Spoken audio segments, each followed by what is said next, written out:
ఓం క్లీం కృష్ణాయ గోవిందాయ గోపీజనవల్లభాయ నమః.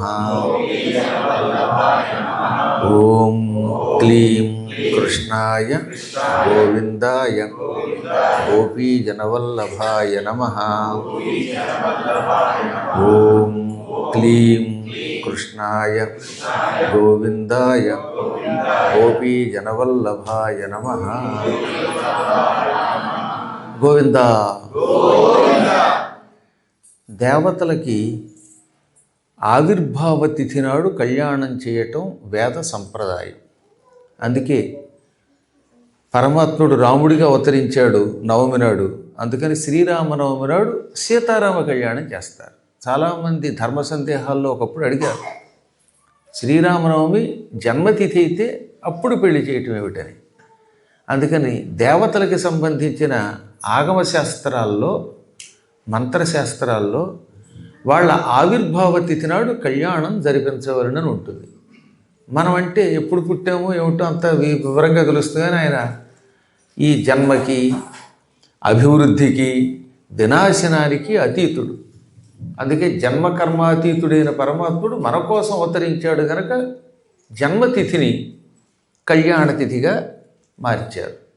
ఇవాళ కృష్ణాష్టమి, శ్రీకృష్ణుడు ఆవిర్భవించినటువంటి తిథి. కాబట్టి ఈరోజు రుక్మిణీ కళ్యాణం మనం వింటున్నాం. నిన్నేమో కళ్యాణం జరిగింది, ఇవాళేమో కళ్యాణం వింటున్నారు. నిన్న సగం మొదలెట్టాం, మిగతా సగం వాళ్ళు పూర్తవుతుంది.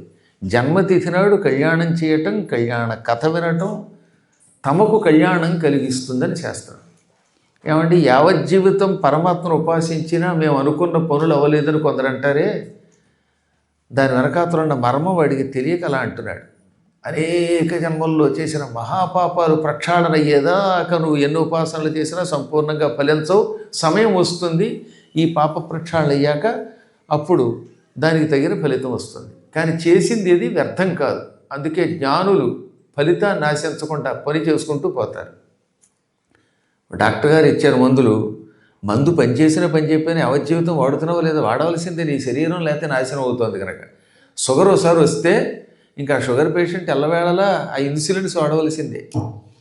ఎముకలు నొప్పులు వచ్చాయంటే దానికి తగినటువంటి మందు వాడవలసిందే.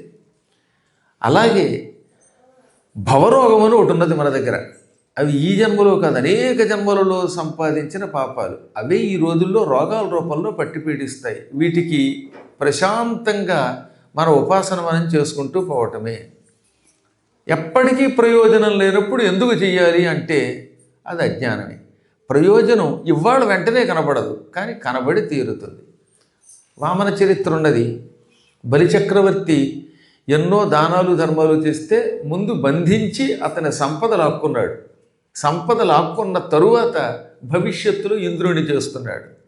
ఇవాళ చాలామంది అనుభవిస్తున్నటువంటి సంపదలన్నీ ఒకప్పుడు వాళ్ళు చేసిన పుణ్యఫలాలు. అలాగే ఈ రోజున మనం పొందుతున్న రోగాలు కూడా మన పూర్వకర్మలే. పూర్వజన్మ కృతం పాపం వ్యాధి రూపేణ బాధతే. పూర్వజన్మలో చేసిన పాపం వ్యాధి రూపంలో పట్టి పీడిస్తున్నది. కాబట్టి దానికి ముందు ప్రాయశ్చిత్తం చేసుకోవాలి. పిల్లలు లేరనుకోండి, నాకు పిల్లలు లేరు అని ఏడిస్తే ఉపయోగం లేదు. ఎందుకంటే పూర్వజన్మలో ఎవరితో బంధం లేదు మనకి. రుణానుబంధ రూపేణ పశుపత్ని సుతాలయ. పశువులు, భార్య, భర్త, పిల్లలు, ఇల్లు ఇవన్నీ రుణానుబంధము అన్నారు. పూర్వజన్మలో ఓ జంతువుతో ఎప్పుడో స్నేహం చేసాం, దానికి అన్నం పెట్టాం. ఈ జన్మలో మన ఇంట్లో కుక్క రూపంలోనో, పంది రూపంలోనో, ఆవు రూపంలోనో వచ్చి ఇంట్లో కూర్చుంటారు. అందుకే కొన్ని చోట్ల కుక్కల్ని ప్రేమించినట్టుగా ఇంట్లో మొగుడు కూడా ప్రేమించరు. అంటే పూర్వజన్మలో వాడు ఈవిడికి ద డియరెస్ట్ ఫ్రెండ్. ఈ జన్మలో కుక్క రూపంలో వచ్చి ఆ రుణం తీర్చుకుంటున్నాడు. ఈ పశువులన్నీ అంతే. కొంతమంది ఇళ్లలో వద్దన్న ఎలకలు వచ్చి పడతాయి. ఎన్ని మందులు పెట్టండి ఎలకలు చావు. ఆ ఎలక పూర్వజన్మలో వీడికి మొగుడో లేకపోతే భార్యో ఏదో ఈ జన్మలో ఆ బంధుత్వం ఇంట్లో పడి తీర్చుకుంటారు. ఇంక ఈ భార్యాభర్తలు కూడా బంధం కూడా అటువంటిదే. అందుకే నువ్వు ఎంత గింజుకున్నా పూర్వజన్మలో ఏదో ఒక బంధం లేకపోతే ఈ జన్మలో పెళ్ళవదు. ఎంత ఏడుస్తున్నా, ఎన్ని ఉపాసనలు చేసినా ఆ పూర్వజన్మ బంధం లేకపోవటం వల్ల అయ్యో ముసలాండి అయిపోతున్నాను, జీవితంలో ఒక్కసారైనా పెళ్లి చేసుకోవాలని కోరిక తీరట్లేదని ఏడుస్తున్నాడంటే ఆ బంధం లేదనమాట. ఆ బంధం కోసమే ఇంత ఉపాసన. అందులో భార్యకి భర్త, భర్తకి భార్య కూడా రుణానుబంధమే. ఇంకా తర్వాత పిల్లలు కూడా అంతే. మనం వాళ్ళకి రుణం ఉన్నా, మనకి వాళ్ళు రుణం ఉన్నా మన ఇంట్లో పిల్లలు వస్తారు. ఒకవేళ తండ్రి పిల్లలకు రుణం ఉన్నాడు అనుకోండి, వీడు సంపాదించి పెడతాడు, వాళ్ళు ఏ పని చేయరు, శుభ్రంగా అనుభవిస్తారు వాళ్ళు. అందుకే కొన్నిసార్లు ఇంట్లో తల్లిదండ్రులు సంపాదిస్తారు, పిల్లలు దర్జాగా కూర్చుంటారు. కొన్నేళ్లలో ఏమవుతుందన్నమాట, ఈ పిల్లలే తల్లిదండ్రులకు రుణం ఉంటారు. అందుకని పిల్లలు సంపాదించి తండ్రిని పోషిస్తారు. ఈ తండ్రి వీడి మొహం ఏమి చేయడు, ఏదో చేసాడంటే చేస్తాడు. వాడి ఇంట్లో కూర్చుంటాడు, పిల్లలు వీడికి ఇల్లు కట్టించి ఇచ్చి నెల నెల డబ్బులు పంపించి నెత్తి మీద పెట్టుకు చూస్తున్నారంటే పూర్వజన్మలో ఈ పిల్లవాడో పిల్లలో ఆ తల్లిదండ్రులకు రుణం ఉన్నారన్నమాట. ఇంక ఇళ్ళు కూడా అంతే. పూర్వజన్మలో డాక్టర్ గారికి హౌస్ నెంబర్ 12తో అనుబంధం ఉంది. అక్కడ ఆ ఇంటి ఓనర్ తోటో లేకపోతే ఆ స్థలంతోటో ఏదో బంధం ఉంది, అందుకని వాళ్ళని తీసుకొచ్చి అక్కడ బారేసాడు. ఆ బంధం ఉన్నంత వరకు అందులో ఉంటారు. అప్పుడప్పుడు ఆ రుణంలో కొంచెం తేడా వచ్చినప్పుడు ఏమవుతుందన్నమాట, 2 రోజులు హోటల్లో ఉంటారు. అంటే ఆ 2 రోజులు హోటల్కి పెడతారంటే ఆ 2 రోజులు రుణం లేదు వాళ్ళకి. చూసారా, కార్లు కూడా అంతే, వాహనాలు ఏంటి, సమస్తం రుణాలు 100 రూపాయలు. నాకు కూడా మీతో రుణం ఉంది పూర్వజన్మలో, అందుకే తీసుకొచ్చి 7 రోజులు ఇంట్లో పెట్టుకున్నారు. ఈ 7 రోజులు ఒకరోజు కాస్త పులుపు కారం ఉన్నటువంటి అట్లు, ఒక్కోరోజు చప్పట్లు. చప్పట్లు అంటేవే చప్పగా ఉండే అట్లు. ఈ చప్పట్లో ముచ్చట్లో ఒక్కో రోజు కారం ఉంటుంది, ఒక్కో రోజు ఉండదు, ఒక్కో రోజు మంచినీళ్ళు చప్పగా ఉంటాయి. ఇదిగో నిన్న పిల్ల అంది, మంచినీళ్ళు చప్పగా ఉన్నాయంటే అందులో అన్న ఉప్పు కారం వేసి ఇమ్మంటారా అంది. ఈ చప్పనీళ్ళు తాగలేకపోతున్నానంటే అంటే దానికి తెలివితేటలు బాగా వచ్చాయి. ఇవన్నిటికీ మూల కారణం కూడా పూర్వజన్మ పొందాలి. ఇవి తెలుసుకుంటే అస్సలు దుఃఖం ఉండదండి. యావజ్జీవితం మేము ఇంత ఆనందంగా శరీరాన్ని పట్టించుకోకుండా తిరగగలుగుతున్నామంటే, ఎక్కడికి వెళ్ళినా రకరకాల దిక్కుమాలిన ఆహారాలు, ఉత్తమమైన ఆహారాలు వీటితో గడుపుతున్నామంటే ఈ శరీరం మీద కొంత వ్యామోహం తగ్గించుకోవడం వల్ల, వీరి వెనకాతలు ఉన్న రహస్యాలు తెలియటం వల్ల. ఇన్ని తెలిసినటువంటి వాడు భగవత్కథ విని జీవితాన్ని ప్రశాంతంగా గడపండి. అంతేగాని అమ్మ నాన్న పట్టించుకోవట్లేదు, అత్తామామ పట్టించుకోవట్లేదు, లేదా మొగుడు పట్టించుకోవట్లేదు, పెళ్ళాం పట్టించుకోవట్లేదు, పిల్లలు పట్టించుకోవట్లేదు, నేను ఏక్ నిరంజన్ అని బాధపడకండి. ఈ ఏక్ నిరంజన్ వెనకాతల పరమాత్ముడనే ఒక నిరంజన స్వరూపుడు మనల్ని రక్షిస్తున్నాడని గ్రహించండి. ఆనాడు రవ్వంత కూడా దుఃఖం ఉండదు. ఏ ప్రాంతానికి వెళ్ళినా భగవంతుడు నిరంతరం రక్షిస్తాడు. అప్పుడప్పుడు దుఃఖం వస్తుంది రుక్మిణికి మళ్ళీ, కానీ తట్టుకుంటే పరమాత్మ వచ్చి రక్షిస్తాడని రుక్మిణీ కళ్యాణం తెలియజేసింది. అందులో భాగంగా అగ్నిద్యోతనుడు శ్రీకృష్ణుని దగ్గరికి వెళ్ళి ప్రేమ సందేశం చెప్పిన కథ నిన్న విన్నారు సగం వరకు. ఇందులో చాలామంది వరకు విన్నారు, మిగతా వాళ్ళు ఫ్లాష్ బ్యాక్ ఇందులోంచి వినండి. మిగతా కథ ఇప్పుడు వినండి. ఇప్పుడు పెళ్లి ముహూర్తం తెలుసుకున్నాడు కృష్ణుడు అగ్నిజ్యోతనుడి ద్వారా. అంటే ఎల్లుండే పెళ్ళి అనమాట, కాబట్టి రేపే బయలుదేరి వెళ్ళాలి అని ఆ రాత్రి తాను స్వయముగా పాయసం వండి పెట్టాడు ఆయన. కృష్ణుడు వండి పెట్టాట, అదో అదృష్టం. మనవాళ్ళు వండినా బాగానే ఉంటుందనుకోండి, కానీ కృష్ణుడు వండితే వేరు కదా రుచి. అపూర్వమైన అమృతహస్తంతో పరమాత్ముడు క్షీరాన్నం వండి ఆయన పెట్టాడు. ఆ పాయసం ఎలా ఉంటుంది అని చాలామంది అడిగారు. అది ఎప్పుడో ఒకప్పుడు తిందురు కానీ అప్పుడే కంగారు పడతారు.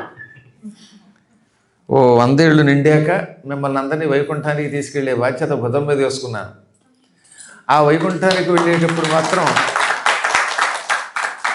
ఈ దిక్కుమాలిన ఫ్లైట్లు వద్దు మనకి. గరుడ వాహనం వస్తుంది. గరుడ వాహనం గ్యారంటీగా మోగుతాడు. ఏమంటే మన కళ్ళ ముందే ఒక 500 సంవత్సరాల క్రితం, 500 కూడా కదా గట్టిగా పడితే, శివాజీ కాలం వాడే కదా, అంటే 300 సంవత్సరాల క్రితం భక్త తుకారం గరుత్మంతుని మీదకి వెళ్ళాడు. ఎంతోమంది మహానుభావులు ఆధునిక కాలంలో కూడా వెళ్ళారు. ఆయన వెళ్ళడం శివాజీ లాంటి వాడు కళ్ళారా చూశారు. కాబట్టి మీరు కూడా వెడతారు, అందులో ఏం అనుమానం లేదు. దృఢమైన విశ్వాసం పెట్టుకోండి. కాకపోతే నాకంటే కొంచెం ముందు వెళ్ళిన వాళ్ళు ఎవరైనా ఉంటే నా సీట్ నాకు కట్టే పెట్టండి, మళ్ళీ అందులో కూర్చోకండి. ఒకవేళ నేను పెడితే నేను కూడా మీకోసం అక్కడ మీ ఆసనాలు మీకు కట్టే పెడతాను. ఆ లోకము, ఆ మాధుర్యము ఎలా అనుభవించాలి అంటే మానసికంగా అనుభవించవలసిందే ప్రస్తుతానికి. అందువల్ల స్వామివారి చేతి ప్రసాదం ఆనాడు అగ్నిజ్యోతనుడు తిన్నాడు. రాత్రి విశ్రాంతి తీసుకున్నాడు. ఆయన ఇచ్చిన వస్త్రాలు ధరించాడు. ఉదయమే శ్రీకృష్ణుడు ప్రయాణానికి ఏర్పాట్లు చేశాడు.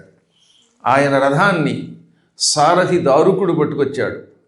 ఆయన రథాన్ని నడిపే దారుకుడు పరమసుందరాకారుట. ఆయన కూడా యావజ్జీవితం యవ్వనంతోనే ఉన్నాడు, ముసలాడు కాదు పాపం ఆయన.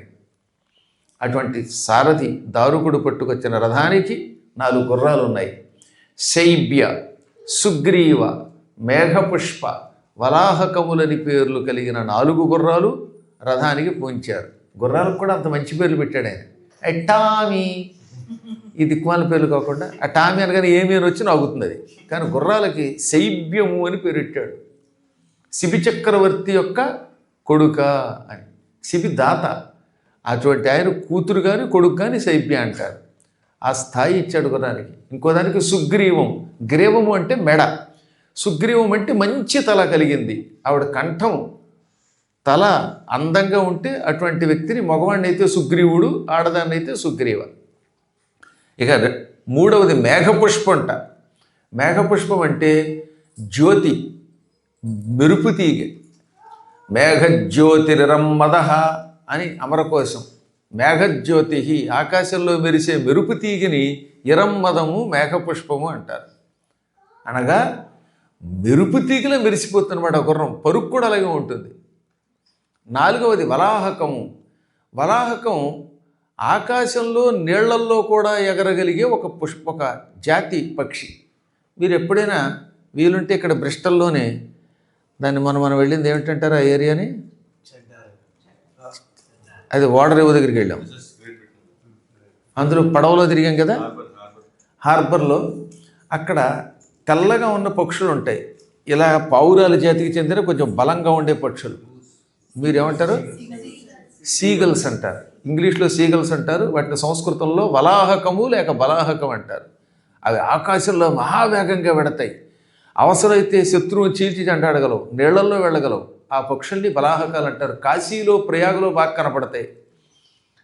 ఆ వలాహక పక్షి ఆకాశంలో నీళ్లలో వెళ్ళినట్టుగా ఈ గుర్రం కూడా నీళ్లల్లోనూ ఎగురుతుందిటే, అవసరమైతే ఎగురుతుందిటే. అందుకని దానికి బలాహకం అని పేరు.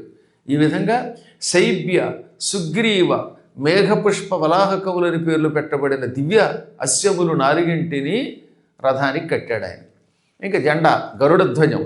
గరుడధ్వజంతో కూడిన ఈ రథంలో శారంగం అనే కోదండం ఉన్నది, సునందం అనే ఖడ్గం, సుదర్శన చక్రం, కౌమోదకి గద, పాంచజన్యం అనే శంఖం, మొన్నగు ఆయుధాలు ఉన్నాయి.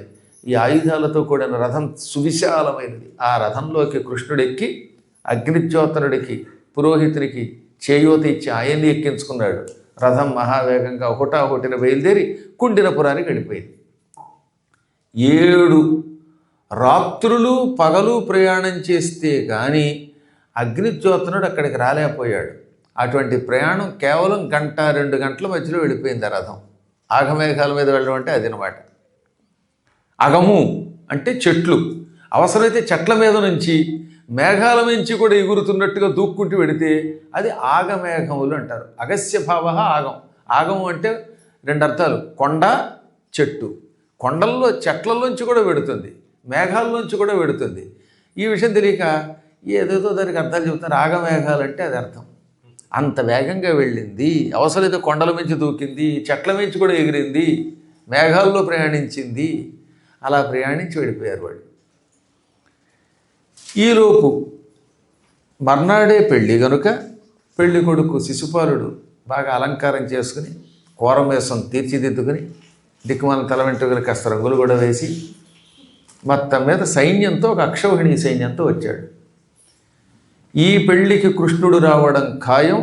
వస్తే రుక్మిణిని అపహరించడానికి ప్రయత్నిస్తాడు. కాబట్టి కృష్ణుడిని అవసరమైతే చంపి లేక తన్ని ఓడించి రుక్మిణికి, శిశుపాలుడికి పెళ్లి చేయాలనే కోరికతో జరాసంధుడు, దంతవక్త్రుడు, విదూరథుడు, పౌండ్రక వాసుదేవుడు, సాల్వుడు మొదలైన వాళ్ళు, శిశుపాల మిత్రులు ఒక్కొక్క అక్షౌహిణీ సైన్యంతో వచ్చారు. వాళ్ళంతా అందరికీ మంచి మంచి విడుదలిచ్చి సైనికులందరికీ ఊరవతలో ఉన్న పొలాల్లో పెద్ద పెద్ద టెంట్లు వేసి పెట్టేశారు. నిజం చెప్పాలంటే యుద్ధానికి వచ్చినట్టుంది అది. అందరూ అక్షౌహిణీ సైన్యాలతో వచ్చిన వాళ్ళే. ఈ విషయం వెంటనే తెలిసిపోయింది బలరాముడికి. తమ్ముడు మహాత్ముడు విష్ణువని ఆయనకి తెలుసుగా. అయినా తమ్ముడే. తమ్ముడు ఎంత గొప్పవాడైనా అన్నగారికి మా వాడు అంత గొప్పవాడా, చేయగలడా అని ఒక అనుమానం వస్తూ ఉంటుందట. బలరాముడికి వస్తే వాటికి రావడం ఆశ్చర్యం ఉంది. అంతటి పరమాత్ముడు కూడా తిరుగుతున్నా బలరాముడే అయ్యయ్యో కృష్ణుడు అక్కడో వెళ్ళాడు ఏమైపోతాడో అని భయపడ్డాడు. హరి ఒకడేగినాడు మగధాతులు చైద్యహితానుసారులై నరపతులెందరే నిధనినారు కుమారిక తెచ్చుచోడ సంగరమగు తోడు కావలయు కంస విరోధికి నంచు వేగతానరిగే హలాయుధుండు కమలాక్షుని జాడననేక సేనతో.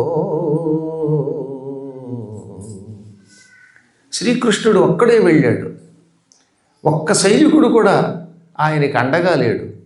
అక్కడ శిశుపాలుడికి సాయంగా జరాసంధాదులు అక్షౌహిణీల సైన్యంతో వచ్చారు. కాబట్టి శ్రీకృష్ణుడు రుక్మిణిని అపహరించేటప్పుడు యుద్ధం జరిగి తీరుతుంది. అప్పుడు కృష్ణుడికి నా సాయం అవసరం, కాబట్టి నేను కూడా మా తమ్ముడికి సాయంగా వెడతానని భావించి బలరాముడు ఒక అక్షౌహిణి యాదవ సైన్యాన్ని వెంటబెట్టుకొని హుటాహుటిని బయలుదేరాడు. ఈయన కూడా కేవలం 2 గంటల్లోపు అంత దూరం వెళ్ళిపోయాడు. ఇంకా అక్కడ రుక్మిణీదేవి ఏమిట్రా ఇంకా కృష్ణుడాడని ఆవిడ బెంగ పెట్టుకున్నది. ఒకటే దుఃఖం పొందింది. సరిగ్గా ఆ సమయానికి ముందుగా కృష్ణుడి రథం అక్కడికి వచ్చింది. పురోహితులు వారు చాలా తెలివైన వారు. అందుకని అగ్నిజ్యోతుడు ఏమన్నాడు, నీతో పాటు రథం ఎక్కి నగరంలోకి వస్తే నాకు కొన్ని ప్రమాదాలు ఉంటాయి, నువ్వు రుక్మిణిని పట్టుకుపోతావు, ఆ తర్వాత నేనే నిన్ను తీసుకొచ్చినట్టుగా రుక్మికి తెలుస్తుంది, రుక్మిణి అన్నగారికి, ఆ తర్వాత నా ఉద్యోగం పోతే లేనిపోరు గొడవ. ఓ చోట పనిచేస్తున్నప్పుడు దిక్కుమాల పార్టీలో జాగ్రత్తగా ఉండాలంటే. పైగా రుక్మి అంటే రాహుగ్రహం లాంటి వాడు, మూర్ఖుడు, ఏం మాట్లాడతాడో తెలియదు. అందుకని ఊరికి చివరే రథం దిగి ఆయన దాన్ని ఆయన వెళ్ళిపోయాడు. సరిగ్గా ఆలోపక్కడికి బలరాముడు కూడా సైనికులతో వచ్చాడు. ఆయన కూడా ఊరికి చివర రహస్యంగా సైన్యాన్ని అట్టే పెట్టి శ్రీకృష్ణుడిని కలుసుకున్నాడు. బలరామకృష్ణుడు కుండినపుర ప్రవేశం చేశారు. పెళ్లికి ముందే అల్లుడు గారు అడుగు పెట్టారు. బలరామకృష్ణుడు నగరంలోకి వచ్చారనే వార్త భీష్మక మహారాజు గారికి తెలిసింది. ఆయన సంతోషంగా ఎదురొచ్చి, నాయనలారా, నేను పెళ్లికి పిలవకపోయినా మీరు ఎంతో పెద్ద మనస్సుతో వచ్చారు, చాలా సంతోషం. పెళ్ళయ్యేదాకా ఉండి సందడిగా అన్ని పనులు జరిపించి విందు భోజనం చేసి వెళ్ళండి అన్నాడు ఆయన. ఆయనకి మనస్సులో కృష్ణుడే అల్లుడవ్వాలనే కోరిక ఉన్నది. కానీ ఏం లాభం, తన పెద్ద కొడుకు మాట కాదనలేడు. అల్లుడవ్వాలనుకున్న కృష్ణుడు పిలవకపోయినా వచ్చాడు, కనీసం ఇదేనా కొంతవరకు సుఖం అనుకున్నాడు ఆయన. అందుకనే ప్రేమగా విడిదిచ్చి ఇందులో ఉండండి అనగానే కృష్ణుడు చిరునవ్వు నవ్వుతూ, మావయ్య అసలు నేను లేకుండా నీ కూతురు పెళ్ళి ఎలా జరుగుతుంది అన్నాడు. నా బాబు ఎంత మంచి మాట అన్నావు, ఇలాగే పెళ్ళిలో ఉండు అన్నట్టు ఆయన. ఈయన అన్నమాట ఆయనకి అర్థం కాల. నేను లేకుండా నీ కూతురు పెళ్ళి ఎలా అవుతుంది అంటే, నేను లేకుండా ఆవిడకి పెళ్ళి ఎలా అవుతుంది అంటే అర్థం నేనే భర్తను సుమా అని చెప్పకుండా చెప్పాడు ఆయన. కొన్ని వ్యంగ్యములు వాచ్యార్థంలో తెలియవు, లోపల ఉన్న నిగూఢం తెలియాలంటే అవతల వాడికి కూడా కొంచెం జ్ఞానం ఉండాలి. కొన్నిసార్లు జోకేసిన వాడికి అర్థం కాదు, తన యొక్క జోకుకి తానే అర్థం చెప్పడం కంటే దరిద్రం లేదన్నారు. వాడికి అర్థం కాదు, ఎన్నిసార్లు చెప్పినాను, ఏం చెబుతాం. అందువల్ల కొన్ని అర్థం అవ్వకపోవడం కూడా మంచిదే. ఇదిగో విడిది అనగానే అప్పుడే విడిదిలో దిగం, ఒక్కసారి మీ నగరం అంతా చూస్తాం, ఆ రూపంలో చూడాలి, నగర సంచారం అయ్యాక తిరిగి అప్పుడు అందులో ప్రవేశిస్తాం గదిలోకి అని బలరామకృష్ణులు రథాలు పక్కన పెట్టి కాలినడక్కన కుండినపురం తిరిగారు. బలరామకృష్ణులు నగరంలోకి వచ్చారనే వార్త మొత్తం అందరికీ తెలిసిపోయింది. అన్నీ వాట్సాప్ గ్రూపులేగా వెళ్ళిపోతాయి టక. ఆ వెంటనే అందరూ కూడా పరుగున వీధుల్లోకి వచ్చారు. స్నానం చేస్తున్నా కూడా స్నానం మానేసి వచ్చేసింది మధ్యలో. వస్తే పూర్తిగా స్నానం చేయంటే స్నానం తర్వాత చేద్దాం, ముందు కృష్ణుడు చూడాలంది. పాప ఒక పరమపతివ్రత ఉన్నది, ఆవిడ భర్త గారికి కాళ్ళు ఒత్తుతున్నది. ఇంతలో కృష్ణుడు వచ్చాడని తెలియగానే ఢామ్మ నా కాళ్ళు మంచం మీద కొట్టి, అమ్మో కృష్ణుడు వస్తున్నట్టని పరిగెత్తింది. అమ్మో నా కాళ్ళు అనగా, నీ కాళ్ళు తర్వాత చూద్దాం, ముందు కృష్ణుడి కాళ్ళు చూడాలి. ఆయన గురించి ఎన్నో విన్నాను, ఆ పరమాత్ముని దర్శనం చేసుకున్నాకే నువ్వంటూ పరిగెత్తుకెళ్ళింది. ఈ విధంగా స్నానం చేసి చెయ్యక, భర్తలకి సేవ చేసి చెయ్యక, పిల్లలకి పాలు పోసి పొయ్యక, నిద్రపోయి పోక, అన్నం వండుతూ మధ్యలో వదిలేసి, అసలు ఇళ్ళకి తలుపులు కూడా మర్చిపోయారు కొందరు. కోర్స్ మీ ఇళ్ళంటే ఆటోమేటిక్గా మూసుకుపోతాయి అనుకోండి. ఈ విధంగా అన్ని పనులు విడిచి సంభ్రమములతో ఆశ్చర్యముతో శ్రీకృష్ణ దర్శనం కోసం వచ్చారు వాళ్ళు. కృష్ణుణ్ణి బలరాముడిని చూచారు, ఆశ్చర్యపోయారు. ఏమి సౌందర్యం, ఏమి అద్భుతమైన కాంతి! ఇటువంటి మహానుభావుడు మన రాజుగారికి అల్లుడైతే ఎంత బాగుండును, రుక్మిణికి భర్త అయితే రుక్మిణీ కృష్ణుల యొక్క దాంపత్యం చాలా బాగుంటుంది అనుకున్నారు వాళ్ళు. తగునీ చక్రి విదర్భరాజసుతకుల్ తథ్యంబు వైదర్భియుల్ తగునీ చక్రికి ఎంత మంచిదగునే దాంపత్యము ఈ ఇద్దరు తగులంగట్టిన బ్రహ్మనేర్పరి కదా దర్పాహతారాతియై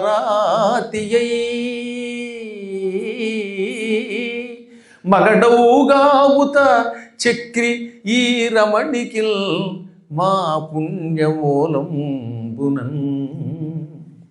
శ్రీకృష్ణుడు సరిగ్గా రుక్మిణీదేవికి సరిపోతాడు. రుక్మిణి కూడా ఆయన కోసమే పుట్టినట్టుగా ఉంది. దంపతులంటే ఇలా ఉండాలి. భగవంతుడు వీరిద్దరినీ ఒకరి కోసం ఒకరిని సృష్టించాడు. మేడ్ ఫర్ ఈచ్ అదర్ అంటే ఇది. కాబట్టి రుక్మిణి కృష్ణుడి కోసం, కృష్ణుడు రుక్మిణి కోసం పుట్టినట్టుగా ఉన్నారు. ఈ ఇద్దరిని భార్యాభర్తల్ని చెయ్యగలిగితే అప్పుడు బ్రహ్మ గొప్పవాడు. ఇదేం బ్రహ్మగారు, ఆయన సృష్టిలో అనుకూల దాంపత్యం తక్కువగా ఉంటుందిట. ఏదో మీలాంటి వాళ్ళని పక్కన పెట్టండి, మళ్ళీ అలా అనకపోతే రేపు రారు. సాధారణంగా భర్త చాలా అందంగా ఉంటాడు, దౌర్భాగ్యురాలు భార్య అయి ఉంటుంది. లేదా భార్యామణి పరమసుందరి, పగలు చూస్తే రాత్రి కల్లోకి వచ్చేంత సుందరి, కానీ భర్త గారు చూస్తే ఎందుకు పనికి రాకుండా ఉంటాడు. పోనీ ఇద్దరు అందంగా ఉన్న ఒకవేళ గుణాల్లో ఇద్దరికీ తేడా ఉంటుంది. భార్య రోజు గైకోన విహారాతి గౌరీదేవిని పాడితే ఈ భర్త గారు కొట్టండి తిట్టండి గిల్లండి చంపండి ప్రేమ అని పాడతాడు. ఎప్పుడు చూసినా భార్యాభర్తలిద్దరికీ మధ్యలో సాధారణంగా ఏదో ఒక లోపం కనపడుతూనే ఉంటుంది. సంపూర్ణముగా ఆనుకూల దాంపత్యం, ఒకరి కోసం ఒకరు బ్రతకడం అనేది అరుదుగా ఉంటూ ఉంటుంది. కానీ ఈ రుక్మిణి కానీ కృష్ణుడు గాడు ఒకరికొకరు భార్యాభర్తలైతే, దాంపత్యం సమకూరితే ఎంత బాగుంటుంది. రుక్మిణికి పూర్తిగా కృష్ణుడు తగినవాడు, కృష్ణుడికి రుక్మిణి సంపూర్ణముగా తగినది. ఈ ఇద్దరిని తగులంగట్టిన బ్రహ్మ నేర్పరి కదా. భార్యాభర్తల్ని చేస్తే అప్పుడు బ్రహ్మ గొప్పవాడు, నిజమైన విజ్ఞాని. సరే ఏం చేస్తాం, బ్రహ్మగారి నిర్ణయం ఎలా ఉందో మనకి తెలియదు అని మళ్ళీ నిరుత్సాహపడ్డారు.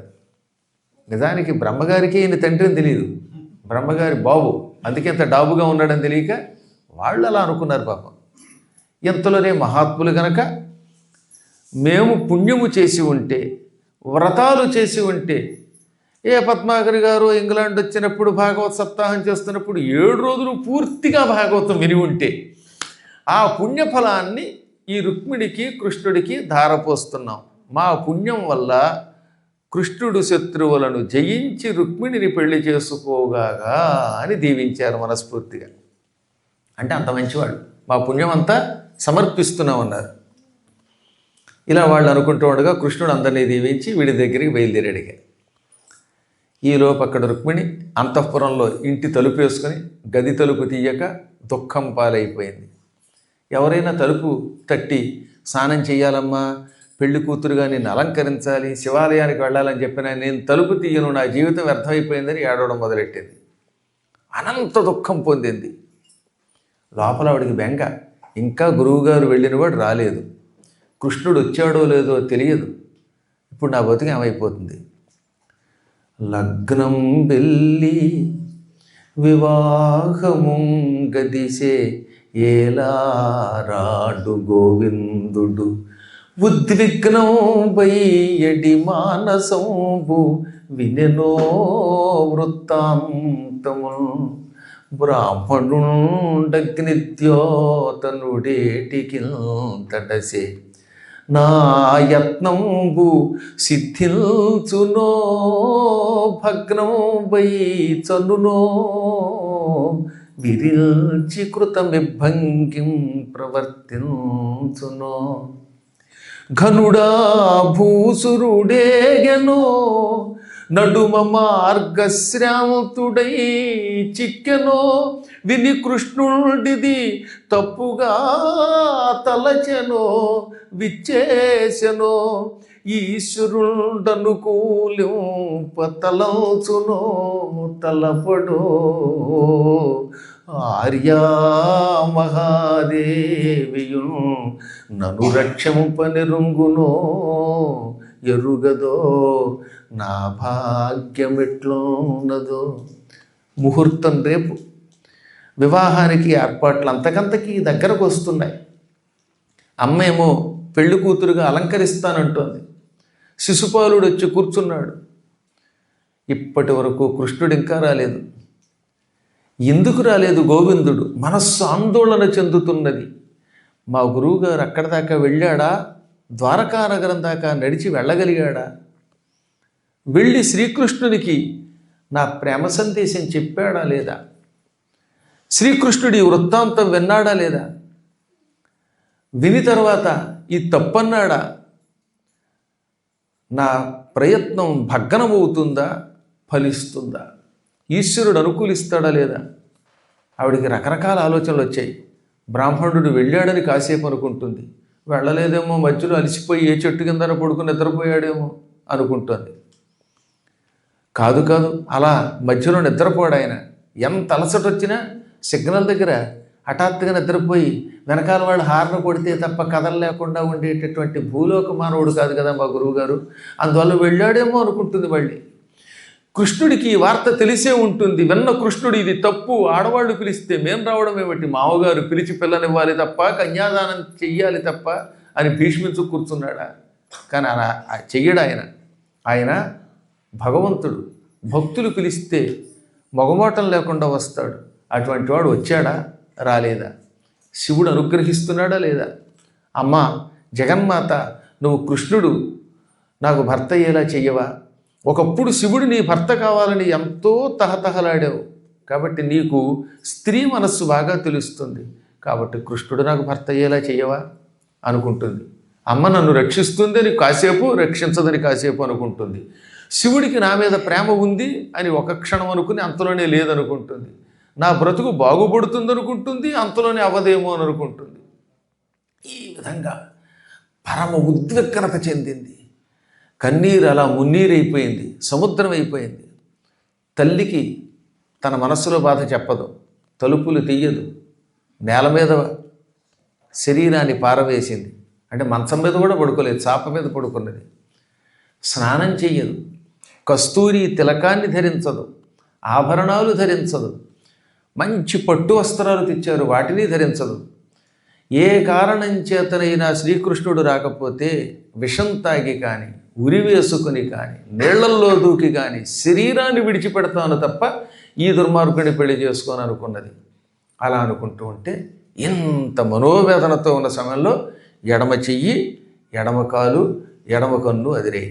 ఆడవాళ్ళకి వామభాగం, మగవాళ్ళకి కుడి భాగం అదిరితే శుభశకునాలు ఆరోగ్యంగా ఉన్నప్పుడు. ఆ వెంటనే ఆవిడికి ఇది శుభశకునం అనుకుంటున్న సమయంలో ఎవరో వచ్చి తలుపు తట్టారు. నేను తీయనంటూ ఉంటే నేనమ్మా మీ గురువు గారిని అన్నాడు ఆయన. అమ్మయ్య వచ్చాడ్రా బాబు, ఈయన కంఠం వినపడిందని అప్పుడు తలుపు తీసింది. పాపం తీసింది కానీ ఆయన ముఖం చూడడానికి మళ్ళీ భయం. ఎందుకని? ఆయన ఏమంటాడో తెలియదు కనుక. అమెరికా వీసాకి వెళ్ళిన వాడి మనసులో ఉంది. వాడు ఇస్తాడా ఎవడా బాబు, ఏమడుగుతాడు అని టెన్షన్ అంటే దిక్కుమాలు గొడవ. అలా పాప ఆవిడ ఆందోళన పడుతూ ఉండగా ఈవిడ ఆందోళన తెలుసు కనుక, గురువుగారు తెలివైన వాడు కనుక వచ్చాడు కృష్ణుడు అన్నాడు. ముందు కృష్ణుడు అని మొదలెట్టాడు అనుకోండి, ఆవిడకి గుండె ఆగిపోతుంది. కొంతమంది అదే లక్షణం. ఏమండి ఫ్లైటు ఎన్నింటికండి అంటే, ఇప్పుడండి నేను బుక్ చేశానండి ఫ్లైటు, ఇదంతా గొడవ పెడతాడు.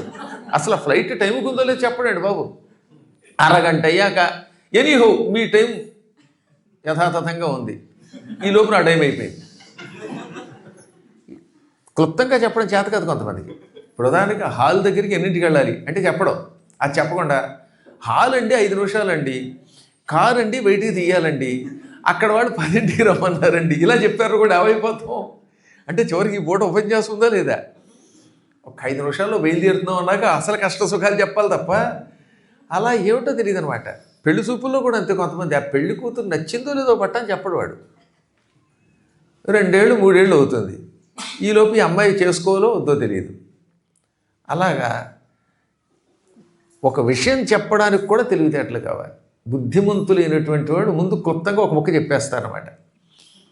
సుస్పష్టముగా అగ్నిద్యోతనుడు వచ్చాడు కృష్ణుడు అని చెప్పాక అప్పుడు ఆవిడ మనస్సులో ఉన్న ఆందోళన తొలగాక మిగతా విషయాలు చెప్పాడు. వచ్చాడు, రావడమే కాదు నేను పట్టుకుపోతాడు. మెచ్చే భవద్గుణోన్నతికమే యధనావళులిచ్చే నాకు తా వచ్చే సుదర్శనాయుధుడు వాడే సురాసురులల్లా అడ్డమై వచ్చిననైన రాక్షస వివాహమునం కొనిపోవు నిన్ను నీ సచరితంబు భాగ్యమును సర్వము నేడు ఫలిల్చె కన్యకా. కన్యామణి, నీ గుణముల గురించి కృష్ణుడు విన్నాడు, నేను చెబుతూ ఉంటే ఆనందించాడు, మెచ్చుకున్నాడు.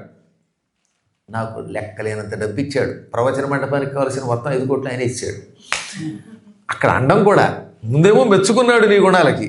అమేయ ధనావళులు ఇచ్చే, అమేయం అంటే ఇంత అని పరిమితి లేదు, అన్లిమిటెడ్ అనమాట, అంత సంపద ఇచ్చాడు. తాను స్వయముగా సుదర్శన చక్రమును ధరించిన శ్రీకృష్ణుడు ఇక్కడికి విచ్చేశాడు. అతడే శత్రువుల్ని జయించి నేను పట్టుకుపోతాడు. ఎవరెవరు? సుర సిద్ధ సాధ్య నర కిన్నర పన్నగ యక్ష చారణాసుర విద్యాధర గంధర్వాదులలో ఎవరడ్డమైనా వారందరినీ ఒంటి చేత్తో జయిస్తాడు. అందరినీ జయించి నిన్ను పట్టుకుపోతాడు, రాక్షస వివాహం చేసుకుంటాడు. నీ సచరిత్రం, నీవు చేసిన తపస్సు, నీ నోములు, నీ వ్రతాలు అన్నీ ఫలించాయి. సందేహం లేకుండా కృష్ణుడు నిన్ను పట్టుకుపోతాడు, మీకు పెళ్ళి అవుతుంది, మీ కళ్యాణం లోక కళ్యాణం అవుతుంది అనగానే బ్రహ్మానంద భరితురాలయ్యింది.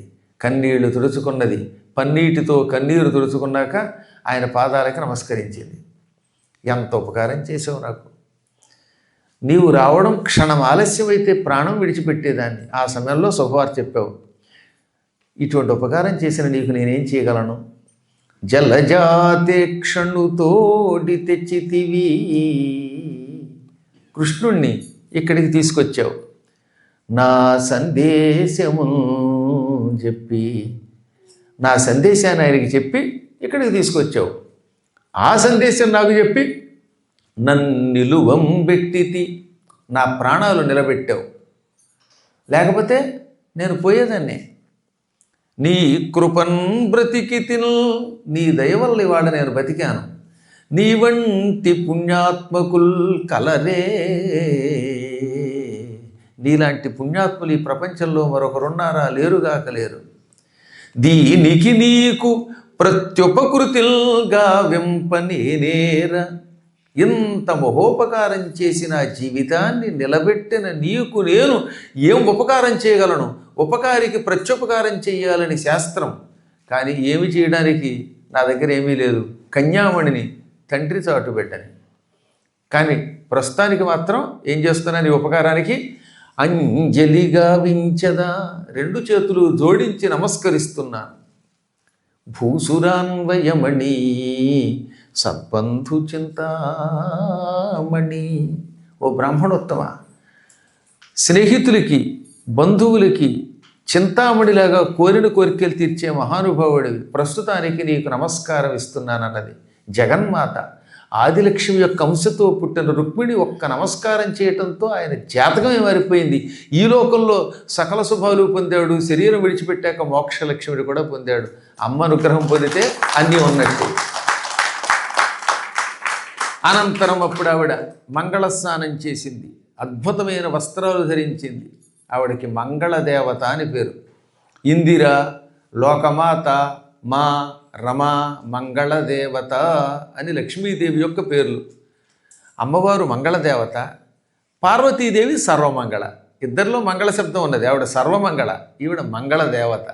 అన్ని రకాల మంగళములు ఇస్తుంది. ఈవిడ మంగళములకు అధిష్టాన దేవత.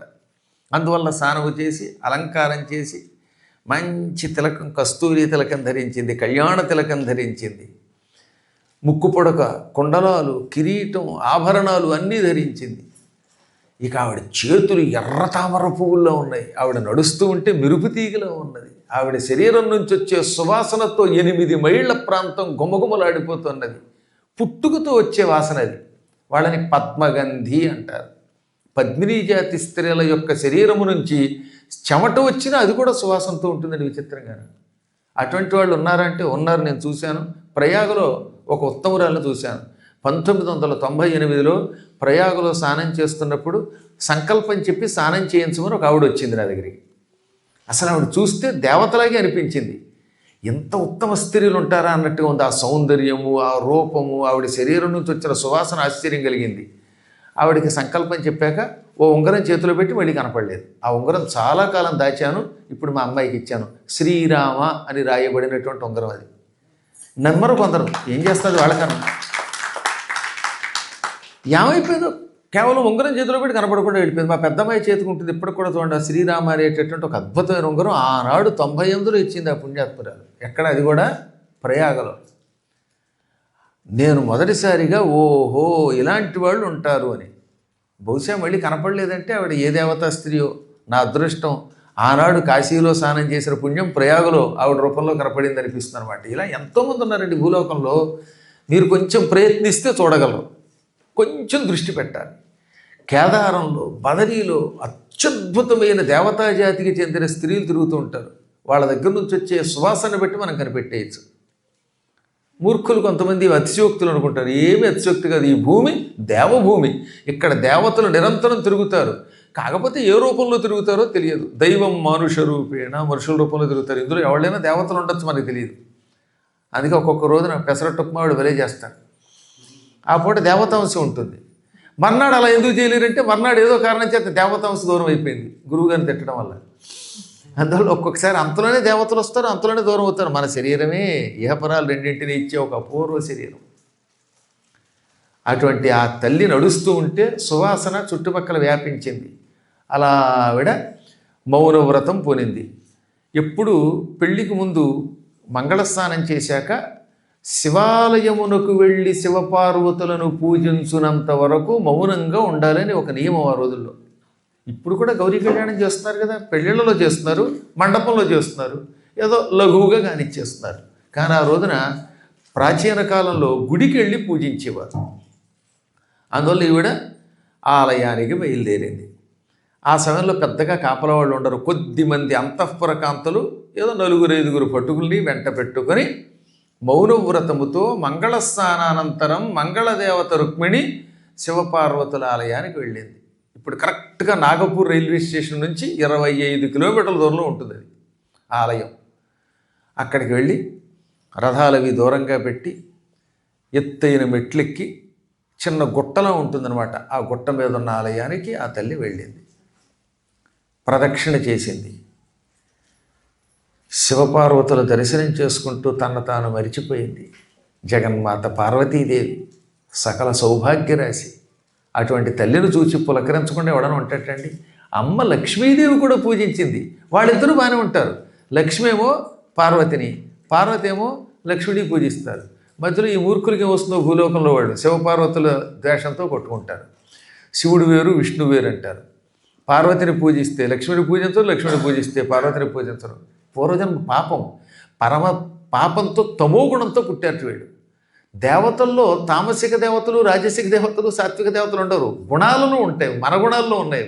మన బుద్ధులవి దరిద్ర బుద్ధులు. కాబట్టి నాకైతే ప్రపంచంలో ఏ రూపంలో పరమాత్మ కనపడినా ఆ పరమాత్మ రూపంలో సౌందర్యమే కనపడుతుంది. చెప్పాగా కలి ప్రభావం ఇది అనుకోండి. నీచులకి అక్షరం తెలిస్తే అదే పాండిత్యం అనుకుంటారట. అదే మహాత్ములు ఎంత చదువుకున్నా ఇంకా చదవలసింది చాలా ఉందనుకుంటారు. అందులో గుర్తుపెట్టుకోవాలి, ఎంత గొప్ప ఏ సంప్రదాయంలో ఉన్నవాడైనా కళ్యాణంలో పార్వతీ కళ్యాణం చేయవలసిందే, గౌరీ కళ్యాణం. మా సంప్రదాయంలో లేదంటే నీ సంప్రదాయం నీ బోడి గురువు నిన్నగాక మనం చెప్పుకుంటాడు. కానీ పురాణాలు కొన్ని వేల సంవత్సరాల క్రితం వేదవ్యాసుల వారు గౌరీ కళ్యాణం చేయమని చెప్పాడు. వ్యాసుడు ప్రమాణం కానీ నిన్నగాక మొన్న వచ్చిన ఎవడో ఇంకొక అవ్యాసుడు కాదు. అర్థమైందా? అప్పుడు అమ్మవారు అలా ప్రదక్షిణ చేసి లోపలికి వెళ్ళింది గుళ్ళోకి. శివపార్వతుల యొక్క పూజ జరుగుతోంది. అర్చకోత్తములు అర్చన చేస్తున్నారు. వాళ్ళ భార్యలు ముత్తైదువులు అక్కడికే వచ్చారు. ఆ అర్చన జరుగుతున్నంతసేపు 2 చేతులు జోడించి పార్వతీ పరమేశ్వరుడికి నమస్కరించి ప్రార్థిస్తూనే ఉన్నది ఆవిడ. అంబికే త్వాం నమామి అన్నది సంస్కృతంలో. తెలుగులో పోతన గారు అందమైన భజన వేశారు.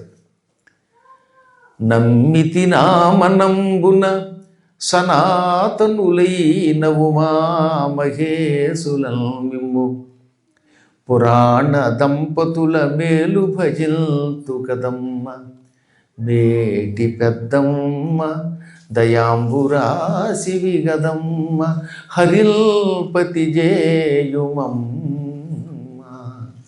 నిన్నమ్మిన వారికెన్నడును నాశము లేదు కదమ్మ ఈశ్వరీ.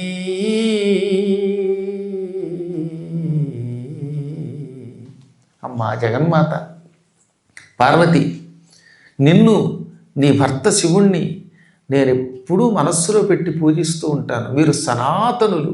సనాతనం అంటే ఎప్పుడు మొదలయ్యిందో ఎప్పుడు పూర్తవుతుందో ఎవరికి తెలియదు. అత్యంత ప్రాచీన కాలంలో ఆవిర్భావమై అలా కొనసాగుతున్న అపూర్వమైన బంధం అది. అటువంటి సనాతనులైన ఉమామహేశ్వరుల్ని మిమ్మల్ని నా మనస్సులో పెట్టి భక్తితో పూజిస్తున్నాను. మీరు పురాణ దంపతులు.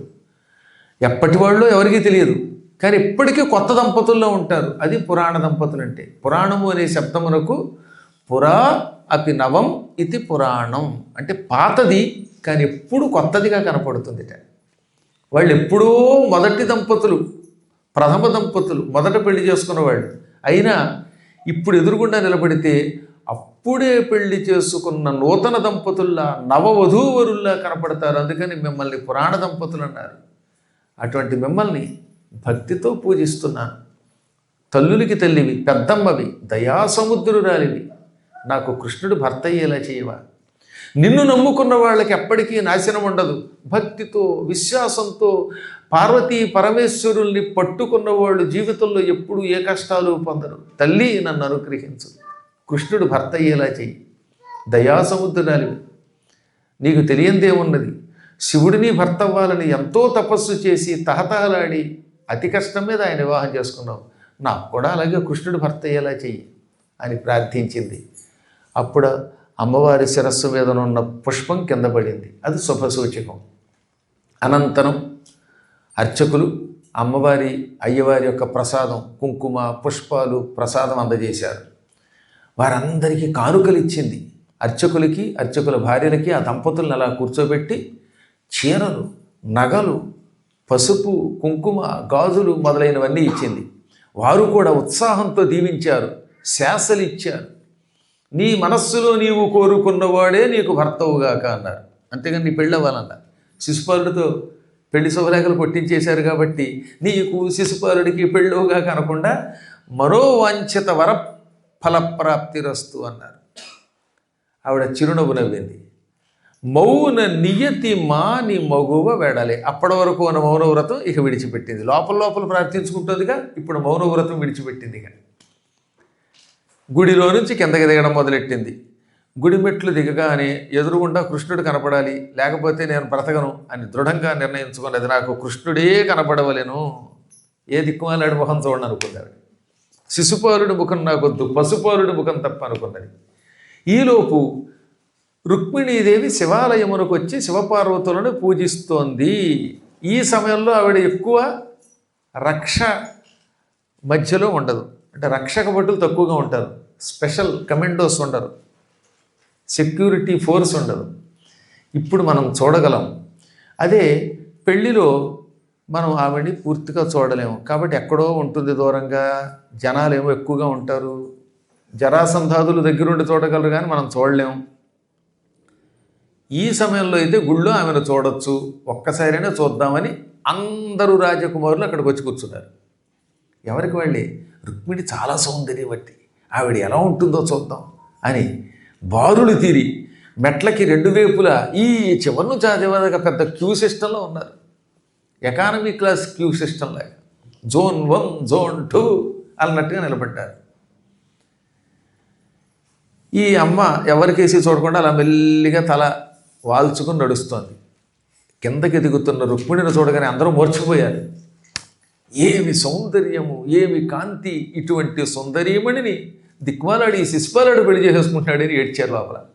ఈ పెళ్లికి వచ్చిన వాళ్ళు ఉంటారే కొంతమంది మగవాళ్ళు, అమ్మాయి అందంగా ఉందా లోపల ఏడుస్తూ వీడికి ఇలాంటి పెళ్ళాం దొరుకుతుంది, మనకి దొరికారు దిక్కుమాల పెళ్ళాలి అయ్యయ్యో అని తెగ ఏడుస్తారట. కొన్ని చోట్ల నాబోటి అందగాడు దొరికాడు అనుకోండి, అప్పుడు ఆడవాళ్ళు అలాగే బాధపడతారేమో తెలియదు. కానీ మొత్తం మీద ఏమైనా మనకి ఇటువంటి వాడు దొరకలేదనే బాధ కొందరికి ఉండొచ్చు. ఇప్పుడు ఈ శిశుపాలుడి అదృష్టానికి వాళ్ళు ఆడవడం మొదలెట్టారు. ఓరి శిశుపాల, నీ అదృష్టం పుచ్చిపోయింది కదరా, ఇంత సౌందర్యవతి రుక్మిణి నీకు భార్య అవుతుందా అని లోపల కొనుక్కున్నారు. ఆమె రూపాన్ని చూచారు, మూర్చిపోయారు. ఒక విధంగా అళి నీలాలక, తుమ్మెద రెక్కల్లాంటి జుట్టు కలిగి నల్లగా ఉంది ఆవిడ. పూర్ణ చంద్రముఖి, పూర్ణ చంద్రబింబంలో ఉంది ఆ ముఖం. ఏణాక్షిన్, జంక కన్నుల వంటి కళ్ళు, విశాలమైన కళ్ళు అనమాట. అసలు లేడీస్కి లేడి కన్నులు ఉంటే బాగుంటుందంటారు. ఎందుకంటే కళ్ళు పెద్దవి, లేడి కన్నులు బెదురు చూపులు అనమాట. పూర్వం ఆడవాళ్ళకి బెదురు చూపులు ఉండేవి, కొంచెం జంకుతూ ఉండేవారు ఫ్లాష్ బ్యాక్లో. అందువల్ల ఏణాక్షి అనేవారు. ప్రమాణాధరం, పెదవులు ఎర్రగా పగడముల వలె ఉన్నాయి. కలకంఠిన్, ఇక కంఠం కోకిల కంఠంలా మధురంగా ఉన్నది. మధురమైన అవ్యక్త మధురమైన శబ్దాన్ని కళ అంటారనమాట. కలకంఠి అంటే మధుర కంఠం కలిగిందని అర్థం చెప్పాలి. నవపల్లవాంఘ్రియుగళం, అప్పుడే వికసించిన చిగురుటాకుల్లా, అప్పుడే పుట్టిన లేత లేత చిగుళ్ళ వలె ఉన్నాయి అరికాళ్ళు. గంధేభ కుంభస్తనిన్ పులినశ్రోణి ఇభేంద్రయాన, ప్రతి అవయవంలో సౌందర్యం ఒకెత్తైతే ఆవిడ నడక ఏనుగు నడకలా ఉంది. ఏనుగులు చూసారా వయ్యారంగా నడుస్తాయి, అలాగే పూర్వకాలంలో ఆడవాడు అలా అలా కులుకుతూ నడిచేవారు. ఇప్పుడు బీచ్లో నడుస్తున్నవాడు చూస్తే దెబ్బకి హార్బర్ దద్దరిల్లిపోయింది, మారిపోయింది ఇప్పుడు నడక. పాతకాలంలో వయ్యారపు నడక ఉండేదన్నమాట, అదొక కులుకు. మదగజం వలె నడుస్తుంటే అందుకని సామజవరగమన అన్నారు. ఎంత మంచి ఉపమానం! సామజవరగమన అంటే ఏనుగు వలె వయ్యారముగా శ్రేష్టముగా నడుచున్నది. అక్కడ ఏనుగులు అంటే గజలక్ష్మిని కష్టమా, ఆ నడకలో కులుకుందని అర్థం. ఒక రకమైన టీవీ ఇలా ఇలా నడవడం అనమాట. ఈ మధ్యన మగాళ్ళు కూడా అలాగే నడుస్తున్నారు అనుకోండి, వాళ్ళు సామజవరగమనుడే. అదే నడకలో తమాషగా ఉంటాయి. మా శిష్యుడు ఒకడున్నాడు అక్కడ పీఠంలో, వాడు నడుస్తూ ఉంటే అలా అలాగా, వాడు ఎవడో తెలియదు నాకు దూరం నుంచి. కానీ ఈవిడ మాత్రం ఒక అందమైన నడక నడుస్తున్నది. అరుణాంభోజాత హస్తం, ఎర్ర తామర పువ్వుల్లో ఉంటాయి చేతులు. మహోత్పల గంధిన్, పద్మగంధి, ఇందాక చెప్పినట్టుగా పద్మినీ జాతి స్త్రీ. మృగరాజ మధ్యగని, సింహం నడుముల నడుము సన్నగా ఉందట. పూర్వం నడుములు సన్నగా ఉండేవి, ఆవిడేసిన నడుము కూడా సింహం నడుములాగా ఉన్నదట. అటువంటి ఆవిడ చూచి విభ్రాంతాత్ములైరందరూ, అందరూ ఆశ్చర్యచకితులైపోయారు. మూర్ఛ పొందినంత పని అయిందనమాట. ఎంత గొప్ప పద్యం! మొత్తం పద్యం చదువుకుందాం. అళినీలాలక పూర్ణచంద్రముఖి ఏణాక్షిన్ ప్రవాళాధరం కలకంఠిల్ నవపల్లవాంఘ్రియుగళం గంధేభ కుంభస్తనిల్ పులినశ్రోణి ఇభేంద్రయాన అరుణాంభోజాతహస్తం మహోత్పలగంధిన్ మృగరాజ మధ్యగని విభ్రాంతాత్ములైరందరూ.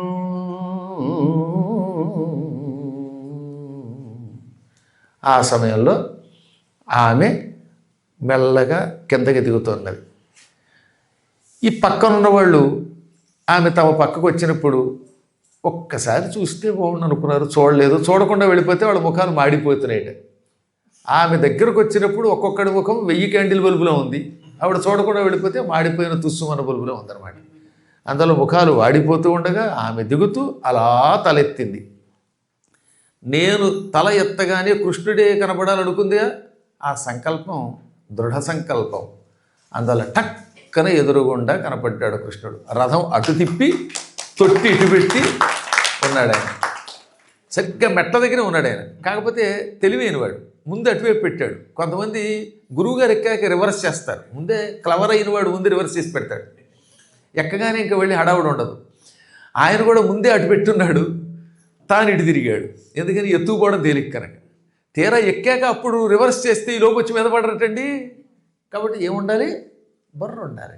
పూర్వం బుర్రను ఉండేది డ్రైవ్ చేసేవాళ్ళకి. అందువల్ల స్వామివారు అటు రథం తిప్పుకుని ఇటు తిరిగి ఉన్నాడు. సరిగ్గా ఆవిడ చూచింది. ఆవిడ చూచిన కృష్ణుడు ఎలా ఉన్నాడు? కనియల్ రుక్మిణి, చూచింది రుక్మిణి. చంద్రమండల ముఖుల్, చంద్రబింబం లాంటి ముఖం కలిగిన వాడిని చూచింది. కృష్ణుడు కూడా చంద్రబింబం లాంటి ముఖం కలిగిన వాడే, ఆవిడ చంద్రమండలముఖే. కంఠీరవేంద్రావల్లగ్ను, ఆయన కూడా సన్నని నడుము కలిగినవాడు. ఎప్పుడు శరీరంలో వక్షస్థలం విశాలంగా ఉండాలి, నడుము మాత్రం సన్నగా ఉంటే చురుగ్గా ప్రయాణం చేస్తాడు. ఎంత పెద్ద పొట్ట వేసుకుంటే వాడే ప్రయాణం చేస్తాడండి. భీముడి యొక్క నడుము తోడేరు పొట్టలా ఉంటుందన్నారు ఉరుకోదరుడు ఆయన. తోడేరు పొట్ట చూసారా? పొట్ట లోపలకు ఉంటుంది. ఆబోతుని తినగలదట అది. అంత తిన్నా పొట్ట రాదు. అందుకని భీముడికి పొట్ట అస్సలు ఉండదన్నమాట. శరీరం దృఢం, వజ్రంలో ఉంటుంది. సినిమాల్లో చూపించినట్టు ఇంత పెద్ద పొట్ట వేసుకుంటే యుద్ధం ఏం చేస్తాడు? గురకబెట్టి నిద్రపోతాడు. మాట వరుసకు కూడా అలసట లేనివాడు, కేవలం రోజుకి 3 గంటలే నిద్రపోయేవాడు, ఎంత తిన్నా పొట్ట రానివాడు, ఎన్ని అడుగులైనా ఎత్తి దూకేవాడు భీముడు ఒక్కడే భారతంలో. అందులో ఒరిజినల్ భారతనే చెబుతూ ఉంటే మీరు వినే ఉంటారు, వినకపోతే యూట్యూబ్లో వినండి. ఇంకోసారి ఎప్పుడు నెక్స్ట్ ఇయర్ చెప్పుకుందాం లేదంటే. అందువల్ల ఈయన నడుము సింహం నడుము వంటి నడుము. ఎంత అద్భుతమైన ఉపమానది. నవాంభోజదళాక్షు, ఇక కళ్ళు కూడా ఉన్నాయి. అప్పుడే వికసించిన తామర పువ్వు రేకుల్లో ఉంటాయి. కొత్తగా వికసిస్తున్న తామర పువ్వు రేకులా అన్నట్టు అందంగా ఉన్నాయి కళ్ళు. చారుతర వక్షున్, అందమైన విశాల వక్షస్థలం కలిగిన వాడు. మేఘ సంకాశదేహు, కాకపోతే ఈయనకి రుక్మిణికి ఒక తేడా ఉన్నది. ఆవిడ బంగారపు రంగులో ఉంటుంది, ఈయన నల్లని మేఘం లాంటి ఆకారంలో ఉన్నాడు. నగారాతి గజేంద్రహస్త నివబాహున్, నగ అన్న అగ అన్న కొండ. కొండలకి రెక్కలుంటే ఆ రెక్కలు తెగ్గొట్టడం వల్ల కొండలకి శత్రువు ఇంద్రుడయ్యాడు. అందువల్ల నగారాతి అన్న అగారాతి అన్న దేవేంద్రుడు, పర్వత శత్రువు. ఆయన యొక్క గజేంద్రం ఏమిటి? ఐరావతం. దాని యొక్క హస్తం తొండం ఎలా ఉంటుందో, ఐరావతం యొక్క తొండం గుండ్రంగా ఉంటుంది, దృఢంగా ఉంటుంది. అలా ఉన్నాయి చేతులు. శ్రీకృష్ణుడి చేతులు వృత్తాకారంలో ఉన్నాయి, ఏనుగు తొండల్లో మంచి బలంగా ఉన్నాయి. అలా ఉన్నాయి కాబట్టి ఎంతసేపైనా బాణాలు వేస్తారు. కానీ లేకపోతే 2 బాణాలు వేసాక అమ్మ బాబోయ్ భుజం నొప్పి అంటే ఇంక బాణమే వేస్తాడు. కాబట్టి భుజంతో ఎంతసేపు యుద్ధమైనా చేయాలి. పొద్దున్న మొదలు పెడితే రాత్రి దాకా యుద్ధాలు చేశారండి. పాండవులు, కౌరవులు, ఈ కృష్ణుడు వీళ్ళంతా యుద్ధం చేస్తూనే ఉన్నారు. వేసిన వాళ్ళు బాణం వేసినట్టే ఉన్నారు. మన వాళ్ళు 5 నిమిషాలు స్టీరింగ్ తిప్పాక మధ్యలో కారు ఆపి ఒక్క ఆపి చొక్కేసుకొస్తానంటే కానీ ఈ చేతులు సెట్ అవ్వవు. ఏ కాళ్ళు అయితే చెప్పేక్కర్లా, 2 అడుగులు నడిచాక అమ్మా అంటే ఇంకోటి యుద్ధానికి ఏమడతాడు. 130 ఏళ్ళు దాటిన వయస్సులో ద్రోణాచార్యుడు ఎగిరి దూకాడు కిందకి రథంలోంచి. తెలిసిన భీముడు గద విసిరాడు. దెబ్బతోటి ఆ గద వచ్చి రథానికి తగులుతూ ఉంటే తుక్కు అయిపోతానని ముదుకండయ్యును కుమారమూర్తిం బొల్చన్, ముసలాడయ్యుండి కూడా కుర్రాళ్ళ దూకేశాడు రథంలోంచి. చెంగును దూకి మళ్ళీ ఇంకో రథంలోకి దూకి యుద్ధం చేశాడు. ఇప్పుడు మన వాళ్ళు రథంలోంచా కారులోంచి కిందకి దిగితే అసలు కిందకే దిగలేరు. ఆ కారు ఆగి ఉంటుంది, ఇంకా కారులోంచి బయటికి రావడం అదో బ్రహ్మ ప్రళయం. ఆనాటి వాళ్ళు ఎంత చురుగ్గా ఉన్నారు, ఎంత బలంగా ఉన్నారో చూడండి. టక్కన దూకాలండి స్టేజీ మీద నుంచి. ఆయన ఉత్సాహంగా ఉండాలి. ఎప్పుడు చూసినా నాకు నొప్పులు, నాకు కాళ్ళు నొప్పులు, కీళ్ళు నొప్పులు, కాళ్ళ నొప్పులు, ఒళ్ళు నొప్పులు అంటే మన బతుకంతా కుళ్ళు కింద ఉంటుంది అని నేను అలా వ్యాసుడు అన్నాడు. వాళ్ళు నా మీద పడదు. అందువల్ల శ్రీకృష్ణుడు అంటే ఆ చేతులు ఐరావతం తొండంలో ఉన్నాయట. చక్రీ చక్రాయుధం ధరించాడు. పీతాంబరున్ పసుపు పచ్చ వస్త్రం కట్టుకున్నాడు. ఘనభూషాన్వితు, శరీరంలో రకరకాల ఆభరణాలు ధరించాడు, అనేక ఆభరణాలు ధరించాడు. కంబుకంఠు, శంఖంలా ఉంది, నున్నగా ఉంది, అందంగా మెడ. అందంగా నున్నగా ఉన్న మెడని పూర్వం శంఖంతో పోల్చేవారు. శంఖానికి ఎలా అయితే గీత ఉంటుందో అలా ఇక్కడ గీతలు ఉంటాయి కనుక అంటే నా కంఠంలాగా అనమాట. విజయోత్కంఠున్, విజయం పొందాలనే కుతూహలంతో ఉన్నాడు. అటువంటి జగన్మోహనున్ కనియన్ రుక్మిణి. ఈ 2 పద్యాలు 2 ఆణిముత్యాలు. కనియన్ రుక్మిణి చంద్రమండల ముఖుల్ కంఠీరవేంద్రావలగ్ను నవాంభోజదళాక్షు చారుతరవక్షుల్ మేఘ సంకాశదేహు నగారాతి గజేంద్రహస్త నిభబాహుల్ చక్రి పీతాంబరుల్ ఘనభూషాన్వితు కంబుకంఠు విజయోత్కంఠు జగన్మోహను.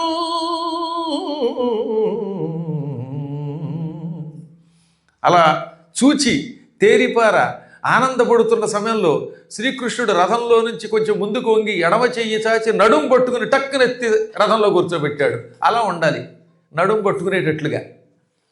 భార్యామణి అంటే భర్త గారు అలా పట్టుకుని ఎత్తేలా ఉండాలి. అప్పుడు ఎంత హాయిగా పట్టుకుపోతాడు. పూర్వం అలా ఎత్తేవారండి చక్కను. అంతేగాని ఈవిడ గది లక్ష్మి అనుకోండి, ఏం ఎత్తుతాడు పాపం, ఈయన చూస్తే ఇలా ఉంటే అని నేనలేదు, వ్యాసుడు అన్నాడు ఉండే. అలా పట్టుకుని ఆ రథంలో కూర్చోబెట్టి శంఖం ఊది సారథి పానీ రథం అనగానే దారుకుడు మహావేగంగా రథం తోలాడు. దబ్బ దబ్బ దబ్బ శబ్దం చేసుకుంటూ టిక్ టిక్ టిక్లాడించుకుంటూ గుర్రములు పరిగెత్తుకుంటూ వెళ్ళిపోయాయి. ఆ గుర్రములు మహావేగంగా వెళ్ళిపోతుంటే రథచక్రాల నుంచి దుమ్ము లేచింది. ఆ దుమ్ము ఎదురుగుండా ఉన్న వాళ్ళ కళ్ళల్లో పడింది. ఇలా గుడ్లప్పగించి చూస్తున్న వాళ్ళ కళ్ళల్లో, వాళ్ళ కళ్ళు మూసుకుపోయాయి. ఇది కళ్ళల్లో దుమ్ము కొట్టడం అంటే. ఈ విధంగా కళ్ళలో దుమ్ము కొట్టి వెళ్ళిపోయాడు ఆయన. కళ్ళు మూసి తెరిచేసరికి రథం మాయమైపోయింది. ఇంకేముంది ఇందులో? కొందరైతే అయ్యో పాపం శిశుపాలుడి పెళ్ళి అయిపోయిందని బాధపడ్డారు. కానీ కొంతమంది మాత్రం లోపల పైకి ఏడుస్తున్నారు, పాపం శిశుపాలుడి పెళ్ళి, లోపల భలే దొరికిందో భలే దొరికిందో, ఈ దిక్కుమాల వాడికి ఇంత అందగత్తి దొరికిందని బాధపడుతున్నాం. పైగానేమో గ్రీన్ కార్డు ఉన్న అమ్మాయి, అటువంటి అమ్మాయిని వాడు ఎందుకు బాధపడుకున్నాడు, అమ్మాయి తప్పిపోయింది పెళ్ళని కొంచెం లోపల లోపల సంతోషించారు. పైకి ఎక్స్ప్రెస్ చేయకూడదు ఉండే ఆ టైంలో, అది ప్రమాదం. ఆ రకంగా ఎవళ్ళ బాధ వాళ్ళది. ఇంకేముంది, శిశుపాలుడికి, జరాసంధుడికి, దంతభక్తుడికి, పౌండ్రక వాసుదేవుడికి, విదూరదుడికి, సాల్వుడికి అందరికీ విషయం తెలిసింది. ఎంతమంది వీరాధి వీరులం మహారాజులం మనమందరం ఉన్నప్పటికీ లెక్క చెయ్యకుండా ఈ గోపాలకుడు ఒకడు రుక్మిణిని పట్టుకుపోతున్నాడు. వీడిని తన్ని తరిమి ఆ అమ్మాయిని తీసుకొచ్చి శిశుపాలుడితో పెళ్లి జరిపించకపోతే మనం వీరులమా అని ఒకరికొకరు చెప్పుకుంటూ భయంకర సైన్యంతో రుక్మిణీ కృష్ణులు వెళ్ళినటువంటి మార్గం వెంట వెళ్ళారు. ఈలోపు దారిలో రుక్మిణీదేవి ఎంత అందంగా ఉన్నాడో ఒక్కసారే చూశాను, మళ్ళీ చూడలేదు, పెళ్లి చూపుల్లో చూసినట్టుగా చూశాను అని ఇలా తలెత్తింది. ఆయన చూశాడు, టక్కరాడు సిగ్గుపడి పురుషం తలకే దిప్పుకోడు. పురుషుడు చూస్తే స్త్రీ చూడలేదు, స్త్రీ చూస్తే పురుషుడు చూడలేదు. ఇక్కడ హరి చూచిన సిరి చూడదు, సిరి చూచిన హరియుగన్నాడు. ఇక్కడేమో ఆమె చూస్తే ఈయన తల ఉంచుతున్నాడు, ఈయన చూస్తే ఆవిడ సిగ్గుపడుతుంది. ఏంటో పూర్వం పెళ్లి చూపులు అలా ఉండేవారండి. మా చిన్నప్పుడు కూడా ఓ పెళ్లి చూపులకు వెళ్ళా, నా చిన్నప్పుడు. ఆ తర్వాత పెళ్లి చూపులు ఎక్కడ వెళ్ళాయి, అన్నీ అయిపోయాక పెళ్ళిళ్ళు. కానీ పూర్వకాలంలో ఏంటో ఆ పెళ్లి చూపులు అలా వాడు కూర్చోవడం, వీళ్ళు వచ్చి నీ పేరు ఏమిటంటే ఆవిడ సిగ్గుపడిపోతూ నా పేరండి కళ్యాణండి అనేది వినపడకుండా. ఏంటో ఆడ కాసేపు అలా గొంతులో ఉంటుంది, తర్వాత లేస్తుంది అసలు గొంతు. ఆ కాసేపు గొంతులే అవదు, ఆ తర్వాత పెళ్లి తంతయ్యాక లేస్తాయి అనుకోండి. ఆ తర్వాత ఏంటో విచిత్రం, పెళ్ళిళ్ళు నచ్చిందో నచ్చలేదో పెద్దవాళ్ళు చేసి పారేసేవారు కదా, అదొక కాలం. ఇప్పుడు ఇద్దరు సిగ్గుపడుతున్నారు, ఇద్దరు ముఖాముఖాలు చూసుకున్నారు. మాట్లాడదాం అనుకున్న సమయానికి దబదబ శబ్దం అయింది. చూస్తే మొత్తం సైనికులు వచ్చి పడిపోయారు. కంగారు పడి స్వామి మీతో మాట్లాడే అవకాశం లేకుండా వీళ్ళు వచ్చారు అన్నట్టుగా చూసింది. స్వామి ఏమి అనగా ఆయన ఆ చూపులు అర్థం చేసుకుని why do you fear when I am here, see that side అన్నాడు ఆయన. నీకేం భయం లేదు, నేనున్నానుగా, మన దారిని వెళ్ళిపోదాం, అటు చూడనగానే ఆ వైపు నుంచి అప్పటి వరకు పక్కన ఉన్న బలరాముడి సైన్యం పెద్ద శబ్దంతో అట్టహాసంతో వెళ్ళబెదబడిపోయింది. వాళ్ళు కొట్టుకుంటారు, మనం వెళ్ళిపోదాం అన్నాడు. సందట్లో సడేమి అంటే ఇది. ఈ విధంగా ఈయన వెళ్ళిపోయాడు. ఇక చూడండి, బలరాముడి సైన్యం విరుచుకుపడింది ఈ భయంకర సైన్యం మీద. 7 అక్షౌహిణీల సైన్యం వాళ్ళది, 1 అక్షౌహిణీ సైన్యం వీళ్ళది. అయితేనే అక్కడ ఉన్నది బలరాముడు కదా. ఇంకా ఘోర యుద్ధం సాగింది. హసితహరి నీల నిభవసనము విశాల కటి నసమనయ నాద్రిపరి లసితమగు మేఘోల్లసనము వహింప కర్ర కెసలయము హేమమణి వెసర వలయద్యుతులు దెసల తొదలందుం పసలుగురి యంగ బలుడు ధర హసితము ముఖాబ్జమున నెసగ ఘన కాలాయ సమయ మహోగ్రతర ముసలము వడిన్ వెసడి కసి మసగి శత్రువుల అసువులకు బాపెన్. బలరాముడి యుద్ధం ముసలంతో యుద్ధం, రోకలితో బారేశాడు. నాటు యుద్ధం, నాటు నాటు నాటు అంటే ఇదే. ఈ రోకలి తీసుకుని నాగలి విసిరి నాగలితో 100-150 మందిని ముందుకు లాగి రోకలితో దబ దబ దబ నెత్తుల మీద బాగుతూ ఉంటే తలకాయలు కొబ్బరికాయలు పగిలిపోయినట్టే వెళ్ళిపోయాయి. మళ్ళీ ఆ యుద్ధంలో కూడా ఎలా ఉందట, ఆయన ఏం కష్టపడటం లేదు. కొంతమంది అన్నిటికీ ముఖం చిట్లించేసుకుని భయపడిపోయి టెన్షన్తో పనులు చేస్తారా, ఆయన నవ్వుతూ యుద్ధం చేశాట. దరహసితము ముఖాబ్జమున నెసగా, ముఖం తామర పువ్వులో ఉంది, చిరునవ్వుతో ఉన్నాడు ఆయన. వికసించిన తామర పువ్వు అన్నట్టుగా ఉందన్నమాట ఆ ముఖం. అంటే ఎక్కడా టెన్షన్ లేదు, నవ్వుతూ అవధానం చేయాలి, నవ్వుతూ యుద్ధం చేయాలి. అంతేగాని స్టీరింగ్ దగ్గర కూర్చున్నంతసేపు టెన్షన్ పడిపోయి వంట చేస్తున్నంతసేపు కంగారు పడిపోతే పెసరట్లు మాడిపోతాయి, లేదా వేగవు. ఉప్మా ఏమో ఉప్పు కారం లేకుండా అయిపోతుంది. ఏమి టెన్షన్ లేకుండా చేయాలని నన్ను నిరూపించాడు అని. అంటే హాయిగా ఆట ఆడుకున్నంత తేలికగా సంగ్రామం చేశాడు. ఆయనేమో తెల్లగా ఉంటాడు బలరాముడు. ఆ తెల్లగా ఉన్న బలరాముడు నీల వస్త్రం కట్టుకున్నాడు. అది చూడడానికి ఎలా ఉందట, కైలాస పర్వతం హిమాలయ పర్వతం తెల్లగా ఉంటుంది, ఆ తెల్లని పర్వతం మీదకి నల్లని మబ్బు వచ్చినట్టుందిట. అందుకని మేఘోల్లసనము వహింప, తెల్లని కొండ మీదకి నల్లని మబ్బు వచ్చినట్టుగా తెల్లగా ఉన్న బలరాముడు ఈ నల్లని వస్త్రం కట్టుకుంటే కైలాస పర్వతం మబ్బులతో వచ్చినట్టుగా ఉందన్నారు. అక్కడ ఎంత అందమైన ఉపమానం అంటే అది.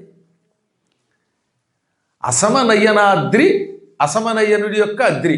అసమనయనుడు అంటే ఎవరు, 3 కళ్ళు కలిగిన వాడు. నయనము కన్ను, సమనయనం అంటే 2 కళ్ళు కలిగిన వాడు. అసమనయనుడు అంటే 3 కళ్ళు కలిగిన వాడు. ఆయన యొక్క అద్రి పర్వతం అంటే కైలాస పర్వతం. అసమనయనాద్రి పరిలసితమగు మేఘోల్లసనము వహింప. తెల్లని వాడైన శివుడి హిమాలయ పర్వతం కైలాస పర్వతం మేఘముల చేత ఆవరింపబడిందా అన్నట్టుగా ఆయన కట్టుకున్న బట్ట ఉన్నది. ఆయన చేతులు ఎలా ఉన్నాయి, కర్ర కిసలయ్యము అన్నారు. అప్పుడే పుట్టిన చిగుళ్ళలా ఎర్రగా ఉన్నాయి చేతులు. దానికి ఇక్కడ హేమమణి ఉన్నది, బంగారం దానికి మణులు ఉన్నాయి. ఈ బంగారపు రంగులో ఉన్న గొలుసుకున్న మణుల కాంతి చేతిలో పడుతూ ఉంటే చేతులు మెరిసిపోతున్నాయి. దాంతో రోకలు పట్టుకున్నాడు. ఆ ఇనప రోకలు కూడా ఇప్పుడు మెరిసిపోయింది. ఆ రోకలతో బారేశాడు. ఈ విధంగా చితక్కొట్టాక ఇంక ఇది ఆపి ధనుస్సు పుచ్చుకొని బాణ వర్షం కురిపించాడు. ఆయనతో పాటు ఆయన తమ్ముడు సాత్యకి కూడా విజృంభించాడు. బలరాముడు, సాత్యకి మొదలైన యదువీరులు విజృంభిస్తూ ఉంటే శత్రువులకి కొందరికి తలకాయలు తెగిపోయాయి, కొందరికి ముక్కులు తెగాయి, కొందరికి కళ్ళు పోయాయి, కొందరికి కాళ్ళు పోయాయి, కొందరికి కీళ్లు పోయాయి, కొందరికి పళ్ళు పోయాయి, కొందరికి తలలు తెగిపోయాయి, చెవులు తెగిపోయాయి, చేతి వేళ్లు తెగిపోయాయి, నడుములు ఊడిపోయాయి, అందులోంచి పేగులు బయటకు వచ్చాయి. రక్తం ఒక మహాధారగా వరదలా ప్రవహించింది. ఈ రక్తం నదిలా ప్రవహిస్తూ ఉంటే ఈ రక్తపు నదిలో చేతులు కొట్టుకుపోయాయి, తలలు కొట్టుకుపోయాయి, కాళ్ళు కొట్టుకుపోయాయి. కాళ్ళేమో మసళ్ళల్లో ఉన్నాయి, తలకాయలు నాచులో ఉన్నాయి. సముద్రాల్లో వాటిలో నాచు ఉంటుంది అలా ఉన్నాయి. చేతులు చేపల్లో కొట్టుకుపోయాయి. ఎత్తులో ఏనుగులు అటు ఇటు తిరగ్గా, గుర్రములు అటు ఇటు తిరగ్గా అడుగునున్న మట్టి పైకి వచ్చింది. ఆ అడుగునున్న మట్టి పైకి రాబట్టి మొత్తం మళ్ళీ ఈ బురద నీరు అన్నీ పోయి రక్తపు టేరులా ప్రవహిస్తున్న భూమి గట్టిపడిపోయింది. రక్తమేమో వరదట, అడుగునున్న మట్టి పైకి వచ్చింది, దాంతో కలిసిపోయి మట్టిని ఈ రక్తమును మళ్ళీ గట్టిపడింది. అంత ఘోర యుద్ధం సాగింది. ఆ యుద్ధంలో 7 అక్షౌహిణీల సైన్యం తుక్కు అయిపోయి నాశనం అయిపోయింది. చాలామంది చచ్చారు, మిగిలిన వాళ్ళు పారిపోయారు. పెద్దవాళ్ళు ముందే పారిపోయారు. నాయకులు ఎప్పుడు యుద్ధంలో ఉండరండోయ్. నాయకులు ఎప్పుడు కూడా వాళ్ళు అక్కడ కూర్చుంటారు, పార్టీలో కార్యకర్తలు కొట్టుకుతస్తారు. అందుకని జరాసంధుడు పారిపోయాడు, శిశుపాలుడు పారిపోయాడు, అందరూ పారిపోయారు, గుర్రాలెక్కి పారిపోయారు. ఈ పారిపోతుండగా జరాసంధుడికి అనుమానం వచ్చింది.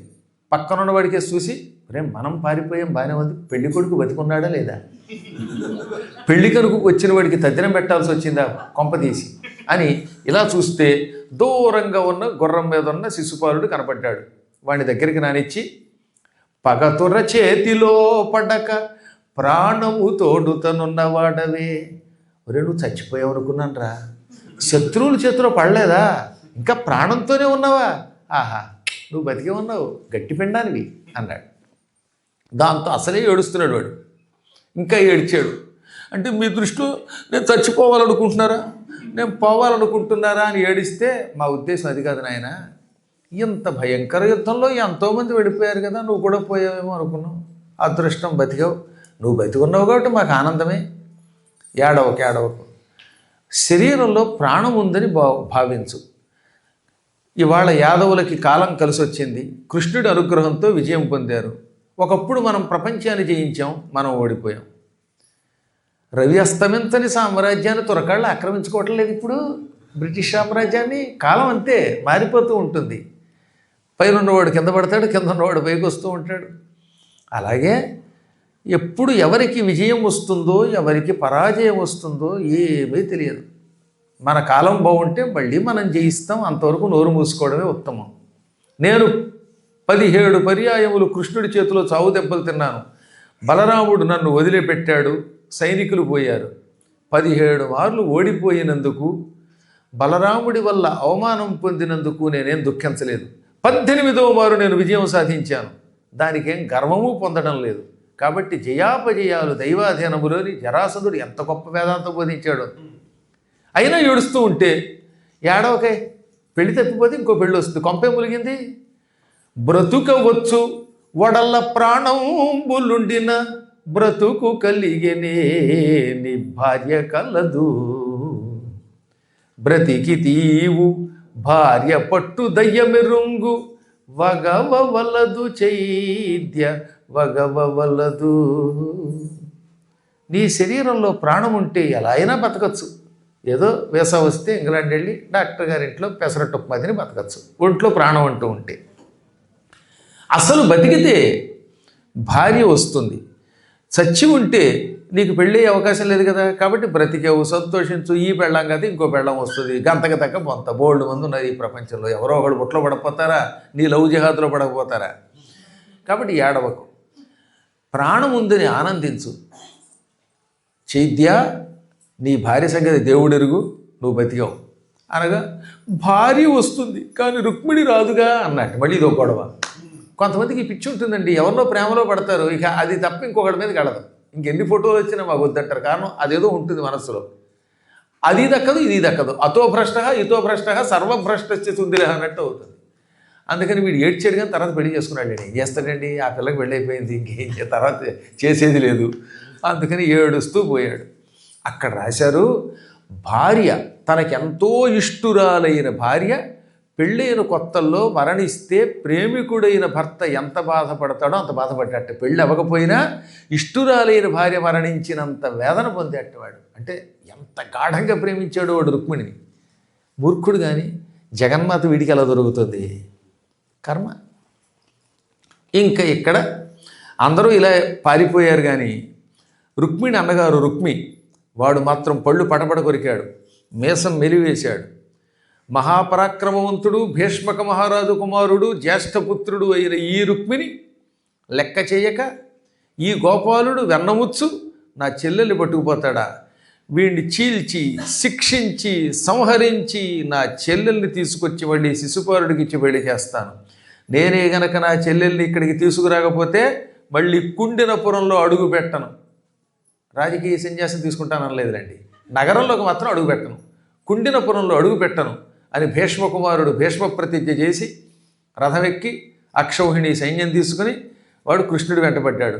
వీళ్ళంతా యుద్ధం చేస్తున్న రూట్లో కాకుండా వేరే రూట్లో వెళ్ళాడు. రాక్ ఫోర్ట్ రూట్ కాకుండా ఇంకా సాల్ట్ ఫోర్ట్ రూట్లో వెళ్ళాడు.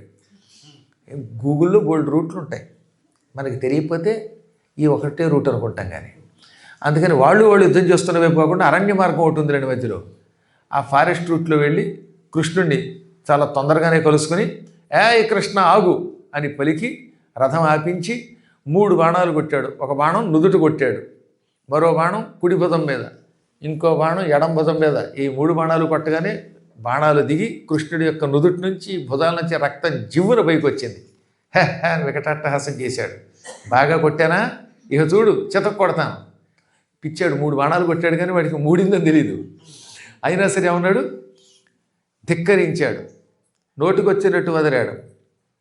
మా సరివాడవా మా పాపగొని పోవ, ఏ పాటి గలవాడవేది వంశమెందు జన్మించితి వెక్కడ బెరిగితి వెయ్యది నడవడి ఎవ్వడెరుగు, మానహీనుడవేవు మర్యాదలును లేవు మాయగై కొనిగాని మలయరావు, నిజ రూపమున్న శత్రునివకంబుపై బోవు వసుధేసుడవుగావు వాది లేదు, కొమ్మనిమ్ము నీవు గుణరహితుండవు విడువవేని విలయకాల శిఖా సమాన శతశిలీ ముఖముల గర్వమెల్లగొల్దు కలహమల్దు.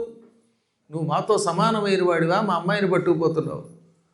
ఇందులో మాతో సమానమైన వాడివా అని వ్యంగ్యంగా అంటున్నాడు, కానీ మాకంటే గొప్పవాడివి, మాతో ఎప్పటికీ నువ్వు సమానుడు కాదు అని ఒక అర్థం. మా అమ్మాయిని పట్టుకుపోతున్నావు, నువ్వెంత, నీ బ్రతికెంత, అసలు ఎక్కడ పుట్టావో తెలుసా అన్నాడు. పరమాత్మ ఎక్కడ పుట్టాడో ఎవడికి తెలియదు. ఇక నీ వంశం ఏమిటి, నీ జాతి ఏమిటి, నీ గోత్రం ఏమిటి, ఇవన్నీ మనకి తప్ప ఆయనకి ఏమిటి. వాడు తిడదాం అనుకుంటే కులమతాలకి జాతకములకు గోత్రాలకి అతీతుడమైన పరమాత్ముడి అనే భావన వస్తోంది వాడు తిట్టిన వల్ల కూడా. నీకు ప్రవర్తన సరైనది లేదు అనగా శాస్త్రం ప్రకారం నడుచుకోమన్నాడు. అసలు శాస్త్రమే ఆయనకి వేరే శాస్త్రమే ఉంది. నీకు మానవ మర్యాద లేవు అన్నాడు. పొగిడితే ఆనందపడ్డం, తిడితే బాధపడ్డం మానవ లక్షణం. వీటికి అతీతుడు కనుక ఆయన నిందాస్తుతులకు అతీతుడు అని అర్థం అనమాట. మాయ లేకుండా నువ్వు రావు అన్నాడు ఆయన. నిజమే, వైష్ణవ మాయ లేకుండా పుట్టడు ఆయన. ఆయన ఎక్కడ అవతరించినా మాయతో పుడతాడు. ఆ మాయ ఆయనేమీ చెయ్యలేదు, మనం మాయలో పడి ఉంటాం. నీకు నిజ రూపం లేదు అంటే ఈ రూపం అని నీకెవరూ చెప్పలేరు అన్నాడు. ఆయనకి అసలు రూపం లేదు కనుక. వసుధేసుడవు కావు, భూమికి వల్లభుడివి, రాజువు కాదన్నాడు. ఆయన రాజువు కాదు, ఇంకోటి కాదు, అన్నిటికీ అతీతుడు. వావి లేదు, నీకు వరుస లేదు అన్నాడు. సమస్తం తానైన పరమాత్మకు వరస ఏమిటండి? భూమి మీద పుట్టాక ఏదో అక్క, తమ్ముడు, చెల్లి, లేకపోతే భార్య, భర్త బంధాలు. అంతటా వ్యాపించిన చైతన్యములకు నీటికి వరస ఏమిటి, గాలికి వరస ఏమిటి, అగ్నికి వరస ఏమిటి? పరమాత్ముడు ఆయన చైతన్య స్వరూపుడు.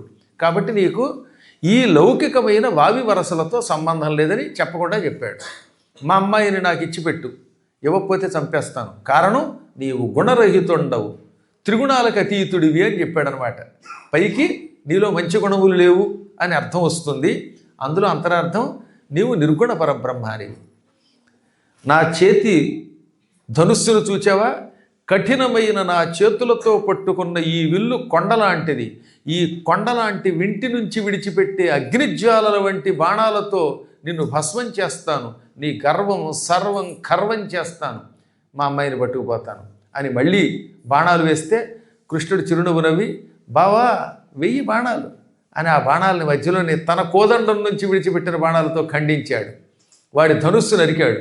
వాడు ఇంకో ధనుస్సు తీస్తే అది నరికాడు. వాడి ధ్వజం నరికేశాడు. జెండా విరగొట్టాడు అనమాట. జెండా విరగొట్టడం ఇది ఎజెండా. అనంతరం వాడు గుర్రాలు కూల్చాడు, సారథిని చంపాడు, రథచక్రాలు విరగొట్టాడు. వాడు గద తీస్తే గదని విరగొట్టాడు.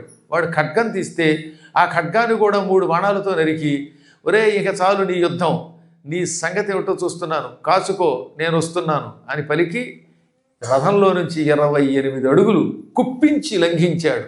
వరలో ఉన్న సునందమనే ఖడ్గం తీశాడు. ఈ ఖడ్గంతో వాడి దగ్గరికి దూకి వాడి కిరీటం కింద పారవేసి జుట్టు పుచ్చుకుని, అప్పటికింకా జుట్టుంది వాడికి, అందుకని ఆ జుట్టు పుచ్చుకుని వంచాడు. ఒక్క దెబ్బకి కత్తితో వాడి తల నరకబోయాడు. టక్కని చేయి పట్టేసింది రుక్మిణి వచ్చి పరుగునని. అసలు కృష్ణుడు కిందకి దూకని ఆవిడ దూకిందండోయ్. పూర్వం ఇద్దరు దూకేవారు. ఆవిడ దూకి పరుగున వచ్చి ఏమండో అన్నట్టుగా వచ్చి చేయి పట్టేసింది. ఎందుకంటే ఎంతైనా వాడు అన్నయ్యని తన భర్త చంపుతూ ఉంటే ఏ చెల్లైనా చూసి సహించగలరా? అందుకని గట్టిగా చేయి పట్టేసింది. ప్రభు నా అన్నని క్షమించవా అంది. ఇది పుట్టింటి మీద ప్రేమ అంటే. భర్త గారు కష్టపడి హౌస్ నెంబర్ 12 అని ఇచ్చినా సరే పుట్టింటి వారు ఏడాదికి ఒక్క జాకెట్ పీస్ ఇస్తే, మా పుట్టింటి వారు ఇచ్చారు జాకెట్ పీస్ అని చెప్పుకుంటే అదో శాంతిట. అది సృష్టి రహస్యం. ఎప్పటికైనా పుట్టింటి మీద ఆ మమకారం ఉండాలండో. మరి ఉండకపోతే నాకు ఎంతైనా పుట్టింటి వారే కదా, వాళ్ళు ఉంటే కదా మనకి శరీరం వచ్చింది. అనకపోతే వాడి మీ ఇంట్లోకి రానివారు రేపు. అందువల్ల ఈవిడికి కూడా అలాగే పుట్టింటి వ్యామోహం వల్ల అన్నగారిని చంపుతాడు కృష్ణుడు అనుకుని చేపట్టుకుని బతిమాలి ఏడ్చింది. నిన్ను నీశ్వర దేవదేవుని నిర్ణయం పగలేకవో సన్ను తామర కీర్తి శోభిత సర్వలోక శరణ్యమా అన్న ఈతడు నేడు చేసే మహాపరాధము నీయడల్ నన్ను మన్నన చేసి కావు మనాథ నాథ దయానిధి అనాథ నాథ దయానిధి కల్లలేదని వించుట కాదు వల్లభ ఈతనిన్ ప్రల్లదు తెగజూచితే నీయు భాగ్యవంతులమైతి మేము అల్లుడయ్య ముకుందుడీశ్వరుడంచు మోదము చెందుమా తల్లిదండ్రులు పుత్ర శోకము తాల్చి చిక్కుదురీశరా అని డగ్గుత్తికతో మహాభయముతో ఆకంపిత అంగంబుతో వినతశ్రాంత ముఖంబుతో శృతి చలద్వేణీ కలాపంబుతో కనుదోయిల్ జడిగొల్న బాష్పములతో కన్యాలలామంబు మృక్కిన రుక్మిల్ తెగవ్రేయబోకమగిడెల్ కృష్ణుండు రోచిష్ణుడై. ప్రభు, నీవు సమస్త లోకాలకి అధిపతివి, ఈశ్వరుడివి, దేవాధిదేవుడివి. అటువంటి పరమాత్మని మా అన్న గ్రహించలేకపోయాడు. నీవు భగవంతుడివని తెలుసుకోలేకపోయాడు. నీవు దేవతల చేత కూడా స్తుతింపబడతావు, సర్వలోకాలకి అభయమిస్తావు. అటువంటి నిన్ను సామాన్యుడై మూర్ఖుడై నోటికొచ్చినట్టు మాట్లాడాడు మా అన్న. ఇతడు అపరాధమే చేశాడు, సంపదగిన అపరాధమే చేసిన నా ముఖం చూచి నన్ను మన్నించి అతన్ని విడిచిపెట్టు. దిక్కులేని వాళ్ళకి దిక్కువి, దయాస్వరూపుడివి, అతన్ని విడిచిపెట్టవా? ఈతడిలో దోషము లేదు కాబట్టి విడిచిపెట్టు అని నేను అనడం లేదు. అతడిలో అపరాధాలు ఉన్నాయి, పాపాలు ఉన్నాయి. అతడు మాట్లాడిన మాటలకి నాలుక కొయ్యవలసిందే.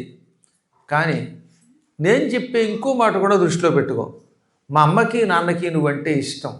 వాళ్ళు చాలా కాలం నుంచి కృష్ణుడు ముకుందుడు మాకు అల్లుడు అవ్వాలి అనుకున్నారు. సరే, మధ్యలో మా అన్నయ్య శిశుపాలుడితో ముహూర్తం పెట్టించాడు. తీరా ఇప్పుడు నువ్వు నన్ను అపహరించగానే వాళ్ళు ఎంత ఆనందం పొందుతారో తెలిసినా, అమ్మయ్య మేము మనస్సులో అనుకున్న కోరిక తీరింది, మాకు ఆ కృష్ణుడి అల్లుడయ్యాడు అని ఆనందం పొందుతూ ఉంటారు, పొంగిపోతూ ఉంటారు వాళ్ళు. ఆ సమయంలో నువ్వు ఇతన్ని చంపావనుకో, వాళ్ళు ఎంత బాధపడతారు. కృష్ణుడు అల్లుడైనందుకు ఆనందించాలా, అల్లుడు మా కొడుకుకి గిల్లుడైనందుకు బాధపడాలా అని ఏడుస్తారు. ఎంత చెడ్డ పెద్ద కొడుకు అంటే పెద్ద కొడుకే కదా, వాడు ఎటువంటి వాడైనా కొడుకుని అల్లుడు చంపినప్పుడు ఇంక బంధుత్వం నిలుస్తుందా? కాబట్టి నా తల్లిదండ్రులు ఏడుస్తారు, వాళ్ళ కోసమైనా విడిచిపెట్టు. అన్నిటికీ మించి ఇంకా మన పెళ్ళి అవ్వలేదు, ముహూర్తం రేపే. ఈ సమయంలో నీవు ఇతన్ని చంపితే అప్పుడు నాకు మైలు వస్తుంది. మైలు వస్తే పెళ్ళి ఆగిపోతుంది. మళ్ళీ తర్వాత మూఢాలు, కార్తెలు ఇవన్నీ ఉంటాయి. తర్వాత నీ ఇష్టం. అసలే దొరక పెళ్ళి అవుతుంది. ఇప్పుడు పెళ్లి ముహూర్తం తప్పిపోతే మళ్ళీ కొత్త ముహూర్తం దొరకడం కష్టం. పైగా పద్మాకర్ గారు లాంటి పురోహితులు దొరకడం ఇంకా కష్టం. నా మాట అనగానే అన్నీ విన్నాడు. లాస్ట్ ది పవర్ఫుల్ డైలాగ్, పెళ్ళి ఆగిపోతుంది. అందువల్ల కూడా ఆయన దృష్టిలో పెట్టుకుని టక్కన కృష్ణుడు కాంతిస్వరూపుడు రోచిష్ణుడై వెంటనే వాడు వదిలేశాడు. చూచావా బాబా, నువ్వు ఎప్పుడైనా నీ చెల్లెలి మనస్సులో ఏమున్నదో కనిపెట్టావా? నీ చెల్లెలికి ఇష్టం లేని పెళ్లి చేసేవాడు గొంతు కొయ్యాలనుకున్నావు, కానీ ఆమె ఇవాళ నీ ప్రాణాలు కాపాడేది. ఎప్పుడైనా అర్థమైందా? ఆడవాళ్ళ మనస్సు ఎప్పుడూ దయే, కరుణతో ఉంటుంది. వాళ్ళకున్న జాలి దిక్కుమాల మగాళ్ళకు ఒక్కడికుందా? నేనలేదండి, కృష్ణుడు అన్నాడు. అందువల్ల దృష్టిలో పెట్టుకో. వదిలేని ఇవాళ కేవలం నీ చెల్లెలి ముఖం చూచి, అయినా నీకు కొంచెం కట్నం ఇస్తాను అని పలికి కత్తి తీసిలాగా ఒకసారి ఇలా అని సవరించి వాడి తలకి ఎంత గొరిగాడు. 5 పిలకలు పెట్టాడు. ఉపనయనానికి కూడా పంచశేఖలు పెట్టలేదు, కానీ ఇప్పుడు పెట్టారట. 5 వైపులా 5 పిలకలు పెట్టి మిగతా శరీరం అంతా గొరిగాడు. ఇంకా మూతి దగ్గర మేసం ఒకవైపు తీసి ఒకవైపు పట్టి పెట్టాడు. మరి పూర్తిగా గొరిగేయచ్చుగా, సగం గొరిగి సగం. గెడ్డం ఇటు గొరిగి ఇటువైపేమో గెడ్డం అట్టే పెట్టాడు, ఇటువైపేమో మీసం అట్టే పెట్టాడు. ఇలా తల మూతి విచిత్రంగా గొరిగి విరూపిని చేశాడు. ఆ తర్వాత వాడు ఏడుపు మొహంతో అంటున్నాడు ఇలాగ. అద్దంలో వాడి మొహం చూసుకుంటే 3 రోజులు అన్నం తినలేకపోయాడు. వాడి మొహం వాడికే తెలియలేదు. అలా గొరిగాడు అనమాట. లేకపోతే ఇటు మీసమా, ఇటేమో గెడ్డమా, ఇటేమో తల చుట్టూ గొరిగి పిలకలు పెట్టాడా. చూడడానికి ఎంత అసహ్యంగానో ఉంది. ఆ సమయంలో శత్రువుల్ని జయించి బలరాముడు అక్కడికి అడుగుపెట్టి ఇది చూచాడు. ఏమిటి కృష్ణ ఇది? బావగారి మీద బలప్రయోగం చేయటం ధర్మమేనా? ఇప్పుడు బలరాముడు ఎవరి పక్షాన పలుకుతున్నాడో తెలియట్లేదు. అందులో వ్యంగ్యముందో నిజముందో తెలియటం లేదు. అంత జాగ్రత్తగా మాట్లాడాడు. తలమనక భీష్మనందను తలయును మూతియును తరుగా తగవే బంధు తలయును మూతియుదరుగుట తల తరుగుట కంటే తుచ్చతరము మహాత్మా. ఎప్పుడైనా బంధువులు తప్పు చేస్తే పో అంటే చాలు. పొమ్మనక ఈ భీష్మకుమారుడి యొక్క తల కొరిగావు, పోని పూర్తిగా ఉరిగితే వదిలిపోయేది. పిలకలు పెట్టావు, రేవులు వారు కొరిగి విరూపిని చేసావు, మూతి కూడా కొరిగావు, గడ్డం కొరిగావు. ఇది న్యాయమా? బంధువు యొక్క మూతి తల గడ్డం ఇవి గొరగడం ఉందే, తలకాయ తీయటం కంటే నీచం. ఎందుకంటే తలకాయ తీసి అవతల పారేస్తే వదిలిపోయేది. అంటే వీటి తలకాయ నరికేమనా ఉద్దేశం, ఈ గొరగడం ఏమిటి అని మందలించినట్టుగా మందలిస్తూ రవ్వంత వ్యంగ్యం పలికి వాడికి ఇంకొంచెం గుండెల్లో చిచ్చుపెట్టాడు. కొందరు రిపులని కీడును, కొంతమందిని శత్రువులుగా భావించి కీడు చెయ్యవు, కొందరు బంధువులుగా భావించి వాళ్ళకి ఉపకారం చేయటం, ఇవి నీకు తగవు, చెయ్యవు. అసలు నీ దృష్టిలో అందరూ ఒకటే, అందరి ఎడలా సమానంగా ఉండే పరమాత్ముడివి. ఇప్పుడు ఈ విషమ బుద్ధి ఎందుకు పొందావు అన్నట్టుగా పలికి రుక్మి దగ్గరికి వెళ్ళి, బావ మరి ఏదో సరదాగా అలా గీకాడు, ఏమనుకోకు, ఇంటికి వెళ్ళాక పావలా ఇచ్చి మొత్తం నున్నగా గీయించేసుకుంటే గడ్డం వేసము తల నెల్లాళ్ళల్లో వస్తుంది, జుట్టు ఏముంది బోడి జుట్టేగా, ఏమనుకోకే, మనస్సులో పెట్టుకోకు అని వదిలేసి పంపించాడు. వీడు ఏమన్నాడు, నేను రుక్మిణిని తీసుకురాకుండా కుండినపురంలో అడుగు పెట్టనని శపథం చేశాడు కదా, అందుకని ఇంక నగరంలోకి వెళ్లకుండా ఊరికి చివరగా ఉండి ఇంక నేను ఊళ్ళోకి రాను, ఇక్కడే టెంపరీగా ఉంటానని ఆ తర్వాత మొత్తం కాలనీ మార్చేశాడు. కొత్త కమ్యూనిటీ, గేటెడ్ కమ్యూనిటీ పెట్టుకున్నాడు. ఇప్పుడు మీకు అర్థమైందా? ఇప్పుడు నాగపూర్ రైల్వే స్టేషన్ అదనమాట. ఒకప్పుడు కుండినపురం 25 కిలోమీటర్ల దూరంలో ఉండేది. వీడు ఇంక కొత్త కాలనీ డెవలప్ చేశాడు. ఈ రాక్ ఫోర్టు, సాల్ట్ ఫోర్టు వదిలేసి ఇంకో చోటకి పోయాడు. వాళ్ళ గేటెడ్ కమ్యూనిటీ దగ్గరికి పోయాడు అనమాట. కొంచెం పెద్ద ఇళ్ళు బాగున్నాయని. అదిగో ఆ రకంగా నాగపూర్ ఏర్పడింది అనమాట. దానికి నాగపురము అని పేరు పెట్టి నాగదేవతని ప్రతిష్ఠించుకున్నది వాడే మొదట్లో. సరే, అందువల్ల ప్రతిజ్ఞ చేసేటప్పుడు మనం నిలబెట్టుకుంటావా లేదా ప్రతిజ్ఞ చేయాలి. గురువుగారు ప్రవచన మండపం అయ్యేదాకా నిద్రపోను అన్నారట వీళ్ళు. ఇప్పుడు రోజు నిద్రపోతున్నారు మరి ఎలాగా. కాబట్టి ప్రతిజ్ఞ చేసే ముందు కొంచెం జాగ్రత్తగా చేయాలి. చాలామంది అంతే. మావాడు కూడా అప్పుడప్పుడు అంటాడు, నాకు పెళ్ళి అయితే కానీ నిద్రపోను గురువుగారు అన్నాడు. రోజు నిద్రపోతున్నాడు సాయంత్రం. అది ఎలా కుదురుతాయి? కాబట్టి ఆయన ఏదో అదృష్టం కుండినపురంలో ఒక అడుగు పెట్టనన్నాడు కాబట్టి వేరే చోట పడుకుని నిద్రపోయాడు అనుకోండి. ఇప్పుడు ఇంకా ఏడుస్తుంది ఇక్కడ రుక్మిణి. అందుకని బలరాముడు ఓదార్చి, అమ్మా మరదలు, నీ కంటి నుంచి ఆ నీటి వరదలేమిటి అని ఓదార్చాడు. తోడం బుట్టినవాని భంగమునకు దుఃఖించి మా కృష్ణు నెగ్గాడం జోడకుమమ్మ పూర్వభవ కర్మాధీనమై ప్రాణులల్ కీడుల్ మేలును జల్దు లేడొకడు శిక్షింపంగ రక్షింప నీ తోడం బుట్టువు పూర్వజన్మ పరిభూతుండయ్యే చింతింపుమా. నీ తోబుట్టువుని కృష్ణుడు శిక్షించాడని మనస్సులో పెట్టుకుని బాధపడకు. పెళ్లికి ముందు భార్యాభర్తలకు ఒకరి మీద ఒకరికి మానసికమైన భేదములు ఏర్పడితే ఆ కాపురం సక్రమంగా సాగదు. ఈ విభేదాలు ఇక్కడితో వదిలేయండి. నీకు తెలియందేముంది, ఈ ప్రపంచంలో ఎవరిని ఎవరు రక్షించలేరు, శిక్షించలేరు. తాము చేసిన పూర్వజన్మ కర్మలను ఈ జన్మలో అనుభవిస్తారు. సత్కర్మలు ఆచరిస్తే ఇదిగో సుఖాలు పొందుతారు, దుష్కర్మాచరణం వల్ల శిక్షలు పొందుతారు. నీ తోబుట్టు పూర్వజన్మలో చేసిన మహాపాపాన్ని కృష్ణుడి ద్వారా శిక్షారూపంలో అనుభవించాడు. కాబట్టి ఎవరు శిక్షించేవాళ్ళు రక్షించేవారు లేరు. ఎవరైనా తమ కర్మ తాము అనుభవిస్తున్నారని నీకు తెలుసు, చదువుకున్న దానివి. ఇది మనస్సులో పెట్టుకుని కృష్ణుడు తప్పు చేశాడని అతని మీద వైరభావం పెట్టుకోకు. నీకు తెలియందే ఉన్నది. అజ్ఞానం వల్ల ఏడుపు వస్తుంది. ఎవడన్నా ఏడుస్తున్నాడంటే కష్టాలకి వాడు అజ్ఞాని అని బలరాముడు రుక్మిణికి చెప్పాడండోయ్. అజ్ఞాన జమగు శోకము విజ్ఞాన విలోకనమున విడువుము నీకుల్ ప్రజ్ఞావతికిల్ తగునే అజ్ఞానుల భంగి వగవ అంభోజముఖీ.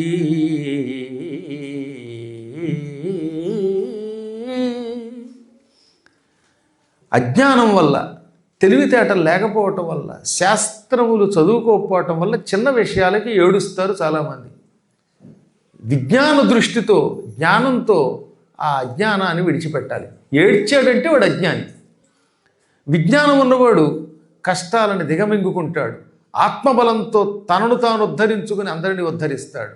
నువ్వు ప్రజ్ఞావతివి, సామాన్యుల్లాగా ఏడవకూడదు. పనికి వాళ్ళ ఏడుపుని విడిచిపెట్టు, ఆత్మబలంతో ఉండు అనగా ఏడుపు విడిచిపెట్టింది.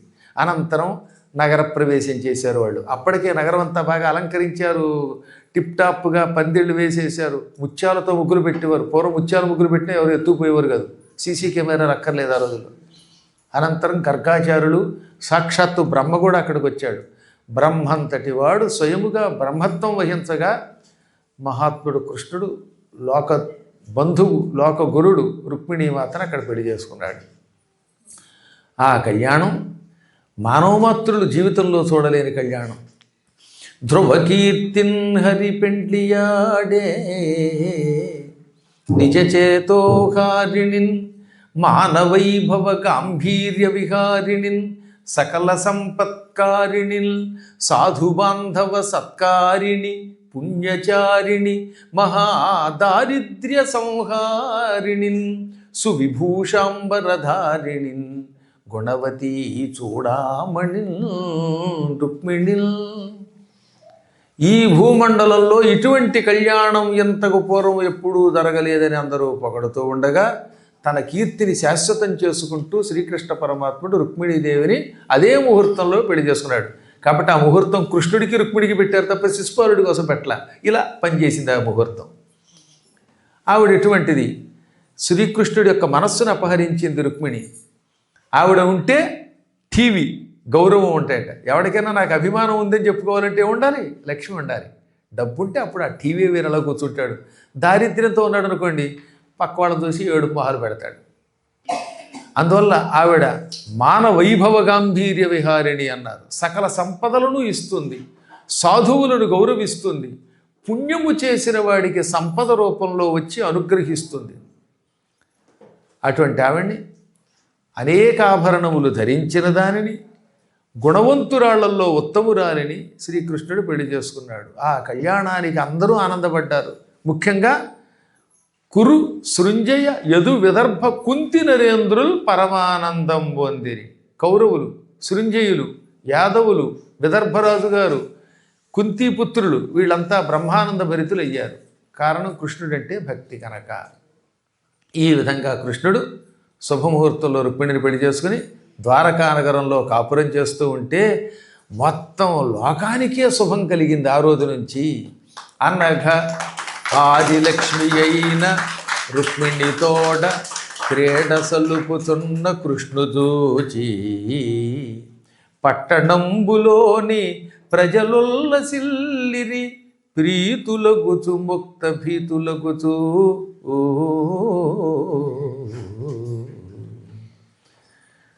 శ్రీకృష్ణుడి కథనంతా పరీక్షిత్తుకు శుకుడు చెప్పాడు. చెబితే ఏమన్నాడు? సాక్షాత్తు ఆదిలక్ష్మి రుక్మిణి, పరమాత్ముడు విష్ణువే కృష్ణుడు. కృష్ణుడు రుక్మిణితో అంతఃపురంలో కాపురం పెడితే పట్టణంలో ఉన్న ప్రజలందరికీ బ్రహ్మానందం కలిగింది. ప్రీతి పొందారు, భయం నుంచి విముక్తి పొందారు, ఇహం పరం పొందారు, కైవల్యము పొందారు. ఇది శ్రీకృష్ణ పరమాత్ముని కథ. ఈ భాగవత్ సప్తాహంలో ఒక అపూర్వమైన ప్రాణం వంటి కథ. ఈ కథని శ్రద్ధతో విన్నటువంటి వాడు జాతక దోషాలని పరిహారం చేసుకుంటాడు.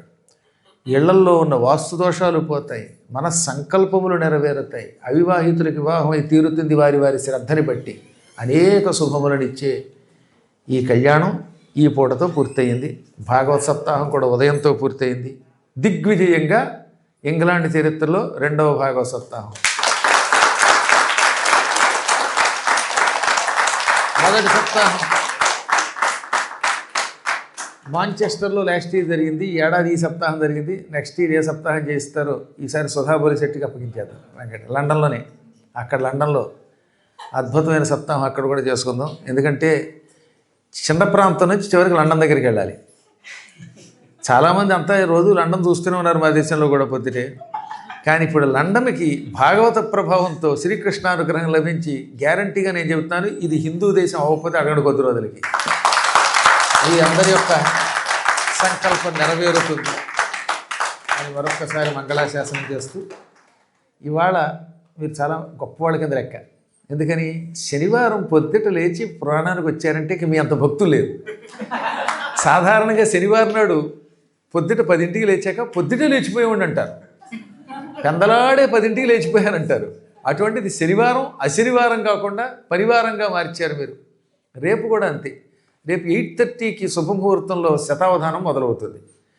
9 లోపు మిగతా వాళ్ళు వస్తారు. ముందు వచ్చిన వాళ్ళతో పృచ్ఛకులతో మొదలెడతాం. ఆ అద్భుతమైన శతావధానం కూడా చూడండి. ఇంగ్లాండ్ చరిత్రలో మరొక గొప్ప శతావధానం last year Telugu association of London తాళ్ళు వారు చేయించారు. రేపేమో మీకు బ్రిస్టల్లో జరుగుతుంది.